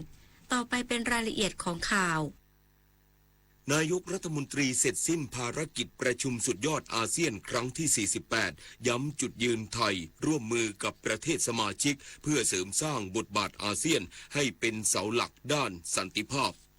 นายอนุทินชาญวีรกูลนายกรัฐมนตรีเสร็จสิ้นภารกิจเข้าร่วมการประชุมสุดยอดอาเซียนครั้งที่48ณเมืองเซบูสาธารณรัฐฟิลิปปินส์โดยย้ำจุดยืนของไทยในการร่วมกับประเทศสมาชิกอาเซียนเพื่อเสริมสร้างบทบาทอาเซียนให้เป็นเสาหลักด้านสันติภาพเสถียรภาพและความรุ่งเรืองของภูมิภาคพร้อมเสนอความร่วมมือสำคัญ3ด้านได้แก่ด้านความมั่นคงทางพลังงานความมั่นคงทางอาหารและการคุ้มครองประชาชนจากผลกระทบสถานการณ์ในตะวันออกกลางซึ่งไทยได้เร่งช่วยเหลือและอพยพคนไทยกลับประเทศอย่างต่อเนื่องนอกจากนี้ที่ประชุมได้รับรองพิธีสารเซบูเพื่อแก้ไขกฎบัตรอาเซียนรองรับการเข้าเป็นสมาชิกของติมอร์เลสเตรวมทั้งรับรองแถลงการสำคัญด้านความร่วมมือทางทะเลการรับมือภัยพิบัติและการเปลี่ยนแปลงสภาพภูมิอากาศโอกาสนี้นายกรัฐมนตรียังได้หารือทวิภาคีกับผู้นำหลายประเทศอาทิการหารือกับนายกรัฐมนตรีเวียดนามเห็นพ้องขยายการค้าการลงทุนเร่งขยายมูลค่าการค้าระหว่างกันให้บรรลุเป้าหมาย 25,000 ล้านดอลลาร์สหรัฐและร่วมปราบปรามอาชญากรรมออนไลน์เพื่อเสริมเสถียรภาพภูมิภาคลุ่มน้ำโขงส่วนการหารือนายกรัฐมนตรีมาเลเซียเดินหน้าความร่วมมือรอบด้านผลักดันโครงสร้างพื้นฐานชายแดนสันติสุขภาคใต้และการหารือกับนายกรัฐมนตรีสิงคโปร์มุ่งยกระดับความร่วมมือด้านการบินเศรษฐกิจสีเขียวและการปราบปรามอาชญากรรมออนไลน์สำหรับภารกิจวันนี้นายกรัฐมนตรีมีกำหนดการหารือทวิภาคีกับนายเฟร์ดินานด์ มาโคสจูเนียร์ประธานาธิบดีฟิลิปปินส์เพื่อกระชับความร่วมมือด้านการค้าการลงทุนความมั่นคงทางอาหารและการท่องเที่ยวระหว่าง2ประเทศก่อนเดินทางจากเมืองเซบูเวลา 11 นาฬิกาตามเวลาท้องถิ่นและถึงท่าอากาศยานทหาร2กองบิน6เวลาประมาณ 14 นาฬิกา 10 นาทีวาสนาตระเกตรายงานจากเมืองเซบูสาธารณรัฐฟิลิปปินส์กระทรวงพลังงานเดินหน้าตรวจสอบโครงสร้างราคาพลังงานภายใน60วันยืนยันทุกกระบวนการต้องโปร่งใสและตรวจสอบได้ นายพงพลยอดเมืองเจริญโฆษกกระทรวงพลังงานกล่าวว่าการประชุมคณะทำงานปรับโครงสร้างราคาพลังงานภาคประชาชนครั้งที่ 1/2569 เพื่อร่วมกันหาแนวทางสร้างความเป็นธรรมด้านราคาพลังงานวานนี้ภาคประชาชนได้เสนอแนวทางการควบคุมค่าการกลั่นให้อยู่ในระดับที่เป็นธรรมการระงับการนำเงินไปชดเชยหนี้ให้กองทุนน้ำมันเชื้อเพลิงการชะลอการจ่ายเงินสภาพคล่อง 20,000 ล้านบาทให้แก่โรงกลั่นการทบทวนสัดส่วนการผสมน้ำมันชีวภาพหากมีต้นทุนสูงกว่าน้ำมันดิบการบังคับใช้มาตรการควบคุมค่าการตลาดน้ำมันตลอดจนการผลักดันการติดตั้งโซลาร์เซลล์ภาคครัวเรือนเพื่อช่วยลดภาระค่าใช้จ่ายและเร่งการคืนทุนให้ประชาชนซึ่งกระทรวงพลังงานได้รับข้อเสนอไว้พิจารณาและมอบหมายให้คณะทำงานนำข้อมูลจริงมาศึกษาร่วมกับภาคประชาชนโดยตั้งเป้าหมายการทำงานเชิงรุกตลอด60วันเพื่อตรวจสอบความโปร่งใสในทุกขั้นตอนและหาข้อสรุปโดยเร็วพร้อมยืนยันว่าทุกกระบวนการต้องโปร่งใสและตรวจสอบได้เครือข่ายภาคประชาชนเสนอ8ข้อเสนอที่นำโดยอาจารย์ปานเทพคณะทำงานก็มีข้อเสนอเร่งด่วนรวมถึงหนังสือในการขอข้อมูลเพิ่มเติมโดยเฉพาะในเรื่องของการปรับโครงสร้างราคาพลังงานฉะนั้นเราพยายามที่จะทำให้มีข้อสรุปโดยเร็วภายใน60วันแน่นอนครับทางรัฐมนตรีเอกนัทก็จะรับไว้นะครับอย่างเรื่องสัดส่วนในการเก็บเงินนะครับส่วนลดราคาเข้ากองทุนน้ำมันเชื้อเพลิงในขณะนี้ก็เป็นสิ่งที่ประชาชนแบกรับภาระก็ต้องรับเอาไว้นะครับส่วนเรื่องการที่จะเอาเงินไปจ่ายหนี้ให้กับโรงกลั่นน้ำมันจริงๆตรงนี้ 20,000 ล้านที่มาเนี่ยตอนนี้ก็ยังไม่ได้อัดฉีดสักทีเดียวซึ่งจริงๆผมยืนยันว่าเรื่องทุกอย่างต้องตรวจสอบได้ต้องโปร่งใสนะวันนี้ความจริงต้องกระจ่างด้านนายปานเทพโพพงพันธ์โฆษกคณะทำงานภาคประชาชนกล่าวว่าวันนี้เป็นการประชุมของคณะทำงานนัดแรกโดยจะประชุมทั้งหมด4ครั้งซึ่งการประชุมครั้งถัดไปจะหารือในประเด็นราคาน้ำมันเชื้อเพลิงราคาน้ำมันชีวภาพและกองทุนน้ำมันเชื้อเพลิงเพื่อร่วมกันหาแนวทางปรับโครงสร้างพลังงานให้เกิดความเป็นธรรมและลดภาระค่าใช้จ่ายของประชาชนอย่างเป็นรูปธรรมผดิตนาถ ขวัญแสนสุขรายงานเลขาธิการคณะกรรมการการเลือกตั้งพร้อมจัดการเลือกตั้งผู้ว่าราชการกรุงเทพมหานครและนายกเมืองพัทยาแล้วนายแสวงบุญมีเลขาธิการคณะกรรมการการเลือกตั้งหรือกกต.เปิดเผยถึงความพร้อมในการจัดการเลือกตั้งผู้ว่าราชการกรุงเทพมหานครและนายกเมืองพัทยาว่าขณะนี้ได้มีการซักซ้อมการปฏิบัติงานอย่างต่อเนื่องเนื่องจากเป็นการเลือกตั้งตามวาระที่ทราบกำหนดการล่วงหน้าโดยเน้นย้ำให้คณะกรรมการประจำหน่วยเลือกตั้งหรือกปน.ปฏิบัติหน้าที่ให้เป็นไปในทิศทางเดียวกันเพื่อลดข้อผิดพลาดและรองรับประชาชนที่จะออกมาใช้สิทธิ์เป็นจำนวนมากสำหรับพื้นที่กรุงเทพมหานครมีหน่วยเลือกตั้งกว่า 6,000 หน่วยต้องใช้บุคลากรจำนวนมากแต่เชื่อมั่นในศักยภาพของเจ้าหน้าที่กทม.ที่มีความเชี่ยวชาญส่วนเรื่องบัตรเลือกตั้งท้องถิ่นนั้นยืนยันว่ามีระบบป้องกันการปลอมแปลงและมาตรการตรวจสอบที่รัดกุมแม้จะไม่มีระบบ QR Code เหมือนการเลือกตั้งสสแต่สามารถตรวจสอบย้อนกลับได้ถึงต้นขั้วบัตรในทุกกรณีสำหรับประเด็นความกังวลเรื่องความผิดพลาดที่เกิดขึ้นในอดีตนั้นส่วนใหญ่เกิดจากความเข้าใจที่คลาดเคลื่อนของเจ้าหน้าที่ครั้งนี้จึงได้จัดอบรมล่วงหน้ากว่า1เดือนโดยกำชับให้ประธานหน่วยเลือกตั้งต้องแม่นยำในกฎระเบียบอย่างไรก็ตามกกต.ได้ติดตามความเคลื่อนไหวของผู้สมัครอย่างใกล้ชิดทั้งการลงพื้นที่และสื่อสังคมออนไลน์ซึ่งปัจจุบันยังไม่พบสิ่งผิดปกติตั้งเป้าไว้ว่าไม่อยากให้ผิดพลาดเลยก็มีความมั่นใจทั้งในกรุงเทพมหานครและพัทยาจากการที่ได้เรียมกันมาจนถึงวันนี้นะครับก็น่าจะออกมาได้ดีครับพยายามจะไม่ให้มันเกิดความผิดพลาดกทม.เองก็มีบุคลากรนะซึ่งมีความพร้อมที่จะมาเป็นกปน.ได้อย่างดีนะครับก็คิดว่าน่าจะเรียบร้อยไม่ได้มีความหนักใจอะไรครับเลขาธิการคณะกรรมการการเลือกตั้งย้ำว่าเป้าหมายสำคัญของกกต.คือการทำให้การเลือกตั้งเป็นไปอย่างสุจริตและเป็นธรรมและมีประชาชนร่วมเป็นหูเป็นตาในการตรวจสอบการทำงานของเจ้าหน้าที่ตลอดกระบวนการเพื่อให้การเลือกตั้งเป็นไปด้วยความบริสุทธิ์ยุติธรรมศักดิ์สิทธิ์ประดับศิลป์รายงานคณะกรรมการโรคติดต่อแห่งชาติเห็นชอบให้ศึกษาเพื่อกำหนดโรคไวรัสฮันตาเป็นโรคติดต่ออันตรายหลังพบมีความรุนแรงอัตราป่วยสูงเกี่ยวข้องกับการเดินทางระหว่างประเทศขณะที่ไทยยังไม่พบการระบาดภายในประเทศนายพัฒนาพร้อมพัฒน์รัฐมนตรีว่าการกระทรวงสาธารณสุขเป็นประธานการประชุมคณะกรรมการโรคติดต่อแห่งชาติครั้งที่ 1/2569 วันนี้โดยกล่าวว่าที่ประชุมได้พิจารณาหาแนวทางรองรับสถานการณ์ไวรัสฮันตาเชื่อมโยงกับเรือสำราญในเส้นทางแถบมหาสมุทรแอตแลนติกใต้ มอบให้กรมควบคุมโรคประสานผู้เชี่ยวชาญที่เกี่ยวข้องศึกษาความเหมาะสมในการกำหนดโรคติดเชื้อไวรัสฮันตาเป็นโรคติดต่ออันตรายตามพระราชบัญญัติโรคติดต่อพุทธศักราช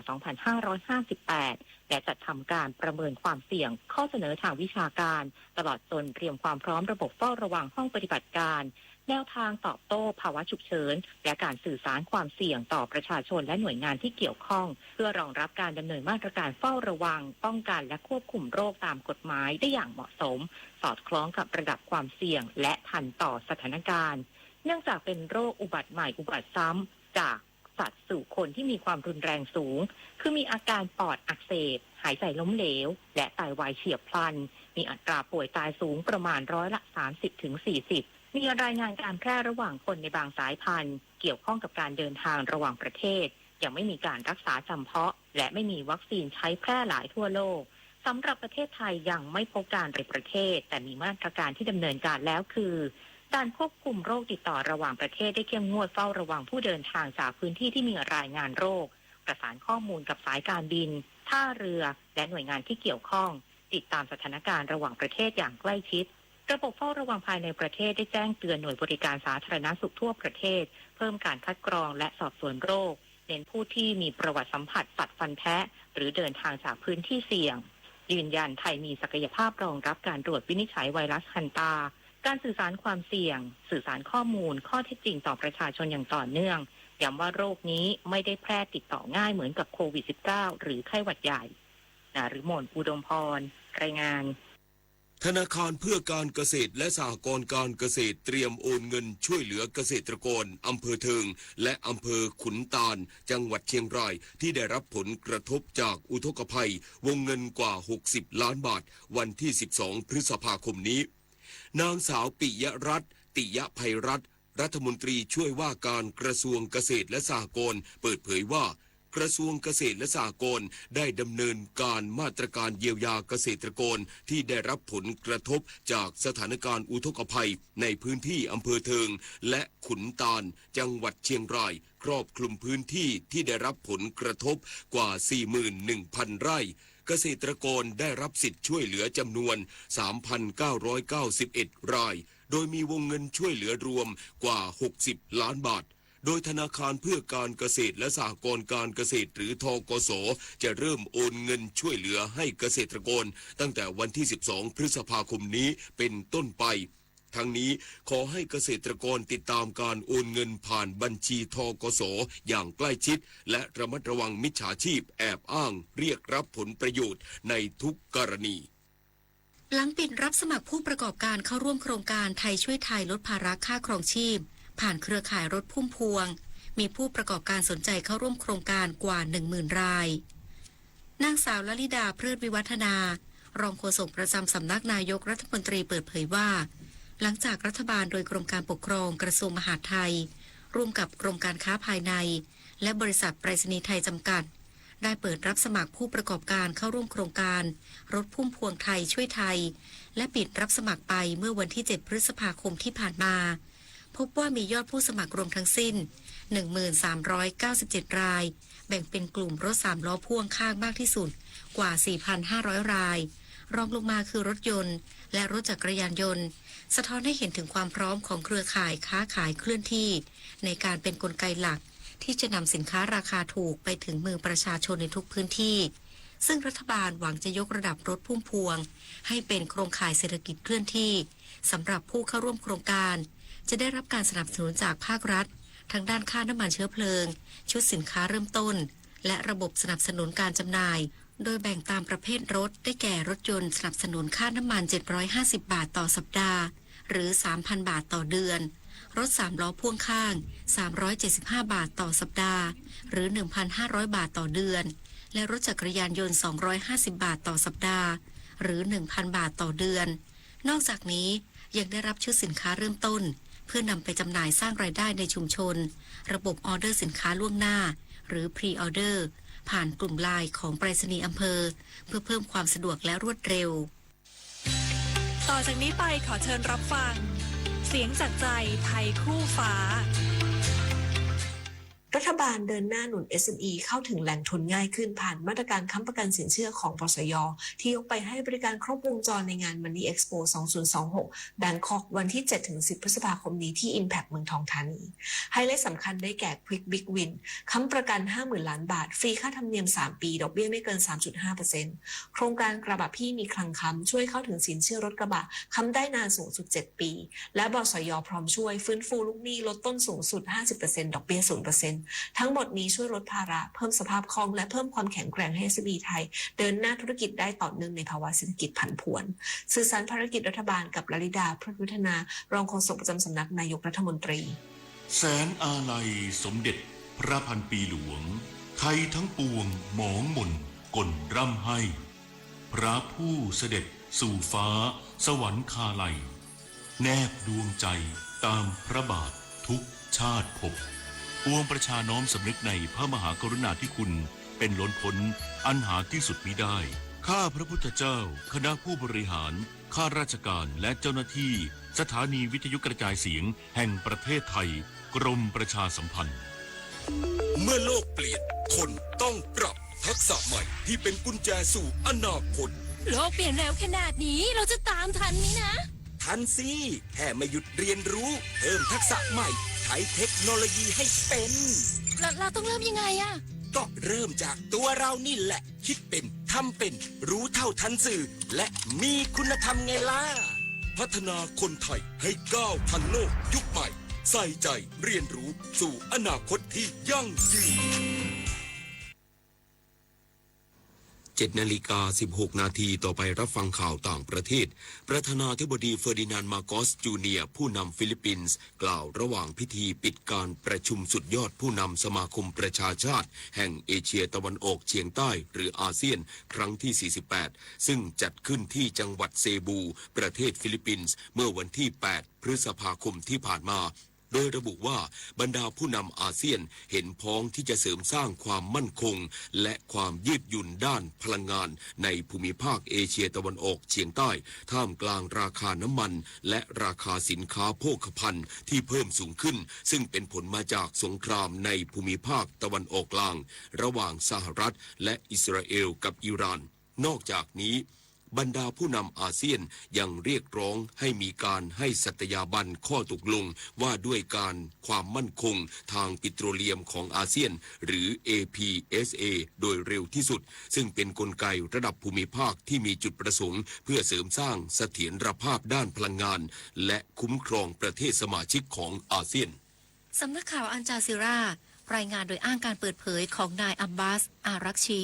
รัฐมนตรีต่างประเทศของอิหร่านที่วิพากษ์วิจารณ์กรณีที่กองทัพสหรัฐเปิดปฏิบัติการโจมตีเป้าหมายทางทหารของอิหร่านบริเวณช่องแคบฮอร์มุซเส้นทางขนส่งพลังงานที่สำคัญของโลกและหลายพื้นที่ทางตอนใต้ของอิหร่านเพื่อตอบโต้ที่กองกำลังพิทักษ์การปฏิวัติอิหร่านหรือ IRGC โจมตีเรือพิฆาตติดขีปนาวุธนำวิถีของกองทัพเรือสหรัฐที่แล่นผ่านช่องแคบฮอร์มุซเมื่อวันที่ 7 พฤษภาคมที่ผ่านมาโดยนายอารักชีมองว่าการกระทำดังกล่าวแสดงให้เห็นว่าสหรัฐเลือกใช้กำลังทางทหารต่ออิหร่านแทนที่กระบวนการแก้ไขปัญหาทางการทูตขณะเดียวกันกระทรวงการต่างประเทศอิหร่านประณามว่าการที่สหรัฐดำเนินปฏิบัติการโจมตีอิหร่านครั้งล่าสุดถือเป็นการละเมิดข้อตกลงหยุดยิงระหว่างสหรัฐและอิหร่านที่บังคับใช้ตั้งแต่วันที่ 8 เมษายนที่ผ่านมาต่อไปรับฟังข่าวกีฬาค่ะการแข่งขันชนิดอาชีพชาย M25 รายการ IGF Men World Tennis Tour สัปดาห์ที่ 2 ที่มหาวิทยาลัยเกษตรศาสตร์วิทยาเขตกำแพงแสนจังหวัดนครปฐมในประเภทชายคู่รอบรองชนะเลิศกสิดิษฐ์สำเร็จกับพวิทย์สอนหลักทรัพย์2นักเทนนิสหนุ่มไทยช่วยกันโหดเอาชนะคู่มือวางอันดับหนึ่งของรายการชาวแบรี่จากไอร์แลนด์กับโจชัวชาวตันจากออสเตรเลียได้2เซตรวด7-6ไทยเบรก7-3และ6-4ผ่านเข้าชิงชนะเลิศได้สำเร็จด้านเทนนิสอาชีพหญิง W15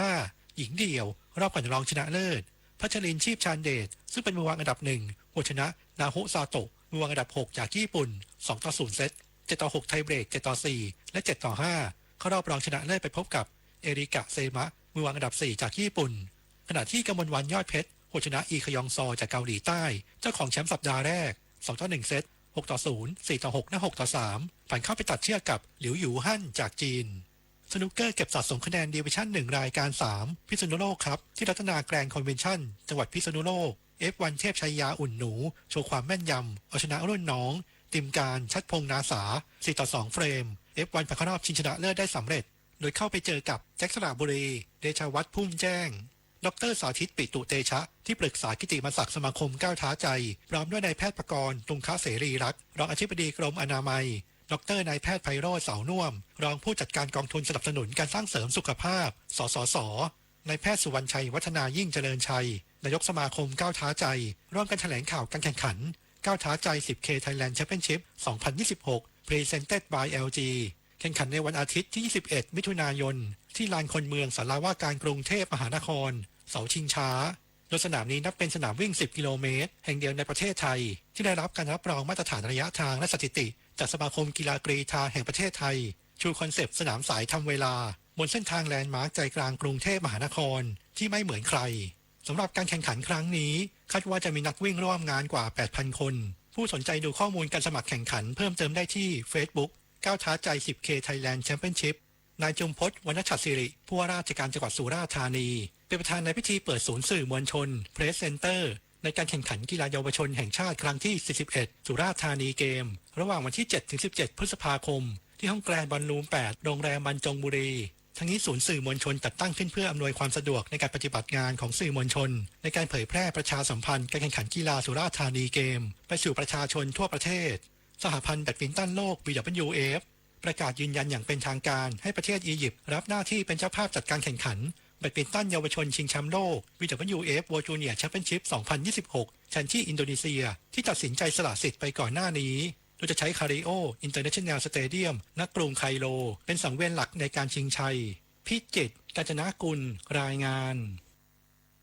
ต่อไปรับฟังพยากรณ์อากาศค่ะประกาศกรมอุตุนิยมวิทยาเรื่องอากาศแปรปรวนบริเวณประเทศไทยมีผลกระทบจนถึงวันที่ 10 พฤษภาคม 2569 ฉบับที่ 8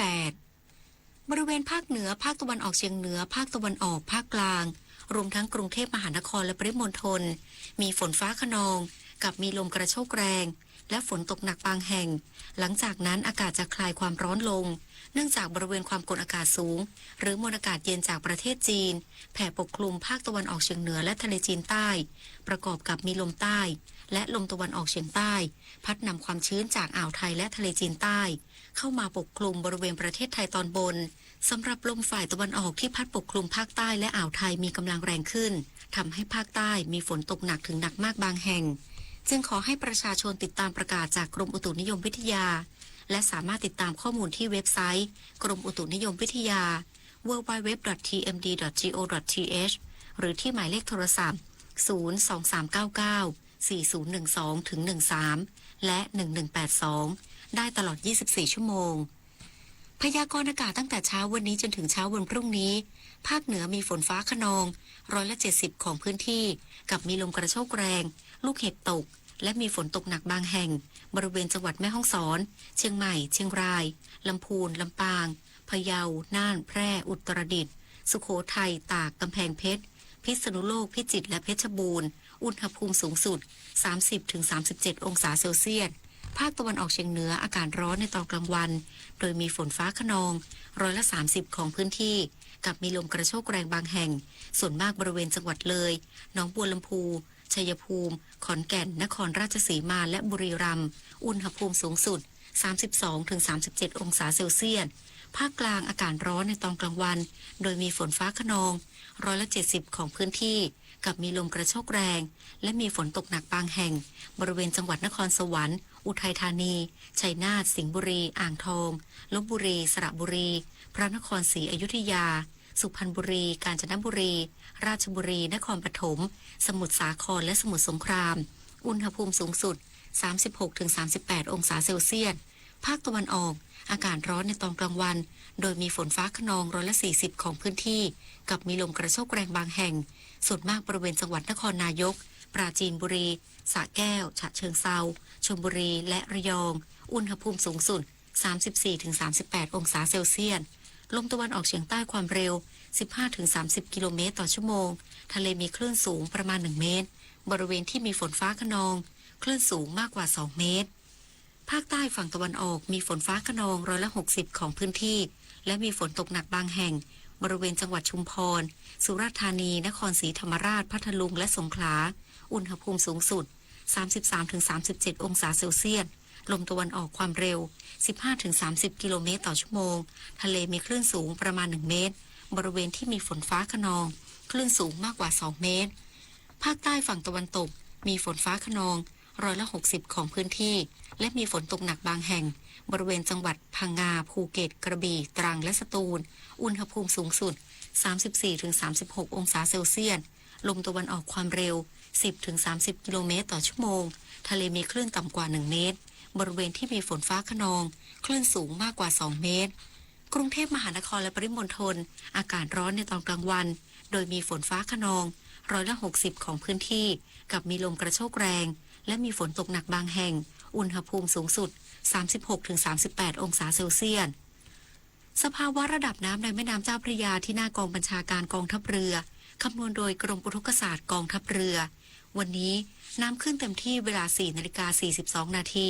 สูงกว่าระดับทะเลปานกลาง79เซนติเมตรและเวลา 17:32 นาทีสูงกว่าระดับทะเลปานกลาง92เซนติเมตรน้ำลงเต็มที่เวลา 0:14 นาทีสูงกว่าระดับทะเลปานกลาง1 เมตร 28 เซนติเมตรและเวลา 7:59 นาทีต่ำกว่าระดับทะเลปานกลาง86เซนติเมตรวันนี้ที่ประภาคารกาญจนาภิเษกแหลมพรหมเทพจังหวัดภูเก็ตดวงอาทิตย์ตกเวลา 18:37 นาทีกรุงเทพมหานครดวงอาทิตย์ตกเวลา 18:35 นาที1 นาทีกับกปท.อาการที่รถเบรกไม่อยู่เกิดขึ้นได้จากหลายสาเหตุเช่นผ้าเบรกหมดซึ่งสังเกตจากขณะเหยียบเบรกจะได้ยินเสียงโลหะเสียดสีกันดังมาจากบริเวณดุมล้อที่ติดตั้งระบบเบรกแต่หากเบรกไม่อยู่ขณะขับขี่หรือที่เรียกว่าเบรกแตกผู้ขับขี่ต้องควบคุมสติไม่ตกใจและพยายามลดความเร็วของรถโดยถอนคันเร่งออกจากปลายเท้าแล้วลดเกียร์ลงมาใช้เกียร์ต่ำตามลำดับโดยห้ามข้ามเกียร์อย่างเช่นจากเกียร์4มาเป็นเกียร์1เพราะจะเกิดอันตรายได้และเมื่อสามารถชะลอความเร็วของรถจนถึงระดับเกียร์1จนกระทั่งถึงจุดที่รถวิ่งด้วยความเร็วต่ำแล้วให้ใช้เบรกมือช่วยเบรกทั้งนี้ระหว่างชะลอความเร็วรถก็ต้องควรควบคุมสติให้มั่นคงและให้สัญญาณเสียงเปิดไฟฉุกเฉินหรือให้สัญญาณด้วยวิธีใดๆเพื่อจะให้รถคันอื่นรู้ว่ากำลังเกิดเหตุฉุกเฉินซึ่งเมื่อนำรถเข้าจอดข้างทางโดยปลอดภัยแล้วควรติดต่อช่างมาตรวจสอบระบบเบรกโดยทันทีนะคะด้วยความปรารถนาดีจากกรมประชาสัมพันธ์และกองทุนเพื่อความปลอดภัยในการใช้รถใช้ถนนกรมการขนส่งทางบกกระทรวงคมนาคมรู้รักภาษาไทยโดยความร่วมมือของสำนักงานราชบัณฑิตยสภาและกรมประชาสัมพันธ์วันนี้เสนอคำว่ารกร้างรกเรื้อคำว่ารกร้างประกอบด้วยคำว่ารกกับคำว่าร้างคำว่ารกมีความหมายว่ากระจัดกระจายอย่างไม่เป็นระเบียบเรียบร้อยอย่างบ้านรกหญ้ารกป่ารกคำว่าร้างหมายถึงถูกทิ้งไว้ไม่มีผู้อาศัยไม่มีผู้ดูแลหลังจากเป็นสถานที่ที่เคยมีคนอยู่อาศัยอย่างบ้านร้างเมืองร้างเมื่อใช้รวมกันเป็นรกร้างมีความหมายว่ารกเพราะปล่อยทิ้งไว้ไม่ได้ทำประโยชน์หรือใช้ประโยชน์เช่นเขาซื้อที่ไว้แปลงหนึ่งแต่ไม่ได้ไปดูนานแล้วจึงเป็นที่รกร้างคำว่าเรื้อมีความหมายว่าทิ้งเป็นเวลานานเช่นฉันไม่ได้พูดภาษาอังกฤษเสียนานเลยเรื้อไปพูดไม่ค่อยออกคำว่ารกเรื้อหมายถึงรกมากเพราะถูกทิ้งไว้ไม่ได้ดูแลนานมากแล้วเช่นในส่วนที่รกเรื้อมักพบสัตว์ร้ายแอบอาศัยอยู่ผู้มีคำถามการใช้ภาษาไทยสอบถามได้ที่ www.orst.go.th สาระนานากับสารานุกรมไทยวันนี้เสนอตอนเรื่องเล่าต้นกำเนิดชาตอนที่1เชื่อกันว่าต้นกำเนิดชามาจากประเทศจีนคำว่าชาสันนิษฐานว่าน่าจะมาจากภาษาจีนกลางคือคำว่าฉาซึ่งได้มีการบัญญัติไว้ตั้งแต่เริ่มแรกเมื่อมีการค้นพบชาส่วนคำว่าทีในภาษาอังกฤษมาจากคำในภาษาฮกเกี้ยนในมณฑลฝูเจี้ยนซึ่งเรียกชาว่าเต๋มีเรื่องเล่าเกี่ยวกับตำนานชาพอสรุปได้3ตำนานได้แก่ตำนานที่1สันนิษฐานว่าชามีต้นกำเนิดเมื่อประมาณ 2,737 ปีก่อนคริสต์ศักราชในระหว่างที่จักรพรรดิเสินหนงส่งต้มน้ำอยู่ใต้ต้นชามีใบชาปลิวตกลงมาในหม้อต้มน้ำเมื่อส่งลองชิมดูพบว่าน้ำนั้นมีรสชาติหอมดีดื่มแล้วรู้สึกกระชุ่มกระชวย พระองค์จึงได้เผยแพร่การดื่มชาติดตามเพิ่มเติมและฟังย้อนหลังได้ที่ Facebook, YouTube, Line และ Instagram @ สารานุกรมไทยและ www.saranukromthai.or.th สำหรับช่วงที่ 2 ติดตามรับฟังการสัมภาษณ์นายณัฐวุฒิแดนดีรองอธิบดีกรมอุตุนิยมวิทยาและโฆษกกรมอุตุนิยมวิทยาเกี่ยวกับการรับมือพายุฤดูร้อนและการเตรียมพร้อมเข้าสู่ฤดูฝนค่ะป่าไม้เป็นทรัพยากรที่สำคัญของส่วนรวมซึ่งทุกคนมีส่วนได้รับประโยชน์ร่วมกันการดูแลรักษาป่าไม้จึงมิใช่ความรับผิดชอบของผู้หนึ่งผู้ใดโดยเฉพาะแต่เป็นความรับผิดชอบร่วมกันของทุกคนในชาติพระบรมราโชวาทพระบาทสมเด็จพระเจ้าอยู่หัวกนิกาแก้วใสบรรณาธิการข่าวทิติมาอินกล่ำและบุญมาศรีมาศอ่านชีวิตมนุษย์มีสุขมีทุกข์ดีใจเสียใจผ่านอุปสรรคและปัญหามากมายในแต่ละวันสงบนิ่งแล้วย้อนมองตัวเองวันนี้วันพระน้อมนำธรรมะสู่ชีวิตเตือนสติคนไทยทั้งชาติสถานีวิทยุกระจายเสียงแห่งประเทศไทย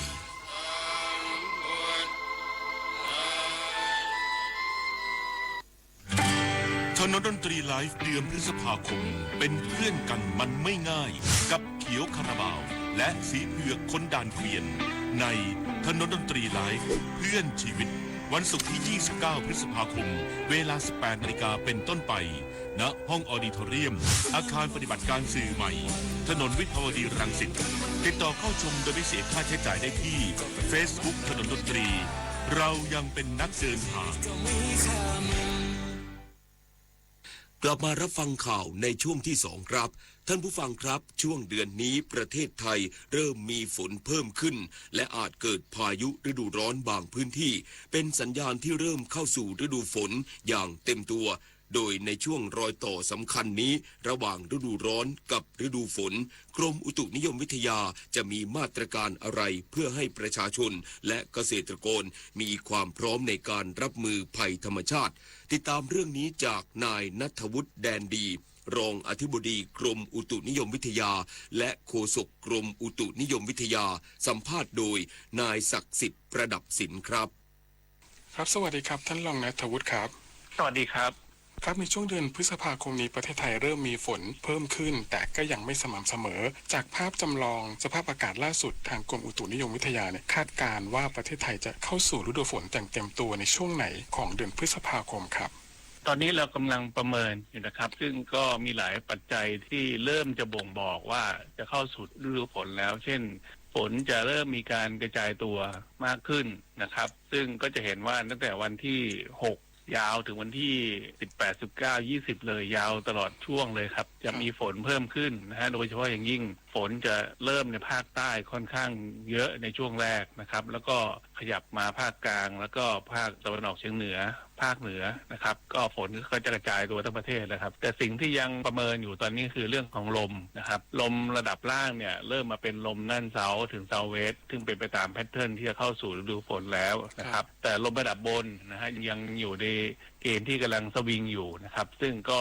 ถ้าอยู่ในหลักเกณฑ์ที่จะประกาศเข้าสู่ฤดูฝนเนี่ยลมระดับบนเกินกว่า5กิโลขึ้นไปต้องเป็นลมฝ่ายตะวันออกเฉียงเหนือนะครับซึ่งตอนนี้มันยังเป็นลมฝ่ายเหนือปนกับฝ่ายตะวันออกเฉียงเหนืออยู่นะครับซึ่งก็ยังไม่แน่ทิศเท่าไหร่นะครับอาจจะต้องประเมินในส่วนตรงนี้เพิ่มเติมนะครับแต่คาดว่ากรมอุตุนิยมวิทยาจะประกาศเข้าสู่ฤดูฝนในค่าปกติก็คือในช่วงที่กลางเดือนนี้นะครับตอนนี้ก็ประเมินปัจจัยต่างๆที่ผมเรียนอยู่นะสิ่งที่อาจจะต้องระมัดระวังในช่วงนี้คือการตกของฝนจะมีมากขึ้นแล้วทิศทางการเคลื่อนตัวของฝนจะไม่เป็นแบบเดิมนะที่จะตกในช่วงพายุฤดูร้อนที่มีปัจจัยในเรื่องของมวลอากาศเย็นแผ่ลงมาอย่างเดียวนะครับตอนนี้มันมีปัจจัยในเรื่องของลมฝ่ายใต้ที่พัดเอาความชื้นเข้ามาลมฝ่ายตะวันตกเฉียงใต้ที่พัดเอาความชื้น ชื้นเข้ามาจากอันดามันมาเติมมี 3-4 ปัจจัยที่ทำให้ฝนเพิ่มขึ้นนะครับซึ่งจะเห็นว่าตลอดช่วงเลยเนี่ยจะมีฝนตกกระจายตัวทั้งประเทศเลยนะครับหลายปัจจัยตัวนี้ทำให้ส่งผลให้มีฝนกระจายตัวเพิ่มขึ้นรวมถึงในช่วงของประมาณวันที่16 ถึง 20จะมีพายุไซโคลนก่อตัวทางด้านอันดามันนะครับซึ่งก็จะทำให้ลมเซาเวสมีกำลังแรงขึ้นพายุเนี่ยมันก็จะรวมตัวความชื้นนะความชื้นก็จะถูกพัดเข้ามาทางทิศตะวันตกเฉียงใต้เข้าสู่ประเทศไทยมากขึ้นฝนก็จะกระจายตัวทางภาคใต้ฝั่งตะวันตกแล้วก็ภาคตะวันตกภาคเหนือฝั่งตะวันตกนะครับซึ่งก็อาจจะต้องระมัดระวังเรื่องฝนตกหนักนะครับในพื้นที่เหล่านี้เป็นพิเศษเพิ่มเติมนะครับซึ่งกรมก็จะเปิดวอลลุ่มนะฮะเฝ้าระวังแล้วก็ติดตามสถานการณ์ต่อเนื่องจนกว่าสถานการณ์จะคลี่คลายนะครับครับขณะนี้นะครับโลกกำลังจับตามองการเปลี่ยนผ่านจากปรากฏการณ์เอลนิโญสู่ลานิญาในช่วงเดือนพฤษภาคมนี้เราจะเริ่มเห็นสัญญาณความผิดปกติของปริมาณฝนหรือความถี่ของพายุที่จะเข้าสู่ประเทศไทยในช่วงต้นฤดูยังไงบ้างครับปรากฏการณ์เอลนิโญเนี่ยจะมีเอฟเฟกต์ที่แรงจริงๆเนี่ยจะอยู่ในช่วงของเดือนกรกฎาคมสิงหาไปแล้วนะครับซึ่งช่วงนั้นก็เป็นช่วงฝนที่ช่วงนะก็อาจจะทำให้ฝนเนี่ยปริมาณฝนที่ตกเนี่ยอาจจะต่ำกว่าค่าปกติไปพอสมควรเลยนะครับแต่ช่วงต้นฝนก็ยังอยู่ในเกณฑ์ของเปลี่ยนผ่านจากนิวทรัลนะฮะไปอยู่สู่ของเอลนิโญนะครับจะเห็นว่าต้นฤดูเนี่ยก็ยังมีฝนที่ตกกระจายตัวนะครับที่ตกค่าฝนที่ตกเนี่ยโดยเฉพาะภาคใต้เนี่ยสูงกว่าค่าปกติด้วยซ้ำไปนะครับซึ่งการตกของฝนจะมีมากในช่วงนี้รวมถึงภาคกลางภาคเหนือที่ผมเรียนว่าฝั่งตะวันตกเนี่ยจะมีอิทธิพลจากตัวไซโคลนเข้ามานะครับซึ่งปัจจัยของเอลนิโญและลานีญาเนี่ยเขาไม่ได้มองปัจจัยในเรื่องของพายุหมุนเขตร้อนเข้ามาเป็นองค์ประกอบเพราะฉะนั้นการเกิดของพายุหมุนเขตร้อนหรือการเกิดของพายุไซโคลนทางฝั่งตะวันตกของประเทศเนี่ยในอันดามันเนี่ยก็จะเป็นตัวเสริมที่จะทำให้ฝนเนี่ยมีมากขึ้นกว่าเกณฑ์ปกติได้นะครับส่วนนี้ก็จะเป็นผลดีว่าในช่วงต้นฤดูเนี่ยปริมาณน้ำฝนก็อย่ามากกว่าปกติด้วยปัจจัยทั้งด้านตัวพายุที่เข้าจะมาเติมน้ำในพื้นที่ของประเทศไทยมากขึ้นได้ด้วยครับในช่วงนี้ยังมีพายุฤดูร้อนเกิดขึ้นบ่อยครั้งทางกรมอุตุเนี่ยมีเทคโนโลยีใหม่ๆที่จะมาแจ้งเตือนประชาชนในระดับพื้นที่ให้แม่นยำและรวดเร็วอย่างไรบ้างครับจริงๆเรามีตัวเรดาร์ตรวจอากาศนะฮะท่านประชาชนเนี่ยสามารถติดตามข้อมูลด้วยตัวเองเลยฮะว่าตัวการเกิดของพายุฤดูร้อนเนี่ยเกิดขึ้นในพื้นที่ไหนนะครับแล้วก็มีการเคลื่อนตัวไปทางไหนเคลื่อนตัวมาเข้าหาบ้านของที่ท่านอยู่หรือไม่เข้ามาถึงบริเวณที่ท่านอยู่หรือไม่นะครับซึ่งข้อมูลตัวนี้เราเป็นข้อมูลที่เป็นเกือบเรียลไทม์นะฮะประชาชนสามารถที่จะมอนิเตอร์ริงข้อมูลตัวนี้ได้ด้วยตัวเองนะครับซึ่งก็จะประเมินเบื้องต้นเลยว่าพื้นที่ที่คุณอยู่เนี่ยมีความเสี่ยงที่จะเกิดพายุฤดูร้อนเนี่ยเข้ามาหาในพื้นที่คุณหรือไม่นะครับซึ่งส่วนนี้จะเป็นตัวเสริมที่ให้ประชาชนเนี่ยสามารถที่จะประเมินนะครับความเสี่ยงที่อาจจะเกิดขึ้นเนี่ยจากตัวของท่านเองได้นะครับของภาครัฐเองนะครับของส่วนกลางเนี่ยก็จะมองในภาพรวมนะครับเช่นดูข้อมูลจากดาวเทียมนะฮะว่ามันจะมีกลุ่มฝนเนี่ยกลุ่มใหญ่ๆเนี่ยที่จะเคลื่อนตัวเข้ามาในภาคนั้นภาคนี้จังหวัดนั้นจังหวัดนี้ไปให้ในเบื้องต้นเป็นล่วงหน้าไปนะครับแต่ระยะเวลาสั้นๆเนี่ยประชาชนสามารถใช้เทคโนโลยีเหล่านี้ในการที่จะประเมินความเสี่ยงด้วยตัวเองได้นะครับก็อาจจะขออนุญาตเชิญชวนแล้วก็ให้ทุกท่านเนี่ยเข้าไปดูเว็บไซต์หรือแอปพลิเคชันของกรมอุตุนิยมวิทยานะครับที่มีข้อมูลเรดาร์ตรวจอากาศที่เป็นเกือบเรียลไทม์นะฮะตัวนั้นจะเป็นตัวอัปเดตเลยว่าตอนนี้ฝนอยู่ตรงไหนกันแน่ท่านอยู่ตรงนั้นมีความเสี่ยงที่จะมีการเคลื่อนตัวของกลุ่มฝนไปหาท่านหรือไม่นะครับส่วนนี้สามารถประเมินได้ตัวเองได้ครับครับแม้ว่าจะเข้าสู่ช่วงฤดูฝนนะครับแต่ว่าเกษตรกรมักจะกังวลในเรื่องของภาวะฝนทิ้งช่วงทางกรมอุตุได้มีการประเมินหรือว่ามีข้อแนะนำอย่างไรในการบริหารจัดการน้ำในพื้นที่นอกเขตชลประทานบ้างครับก็อาจจะต้อง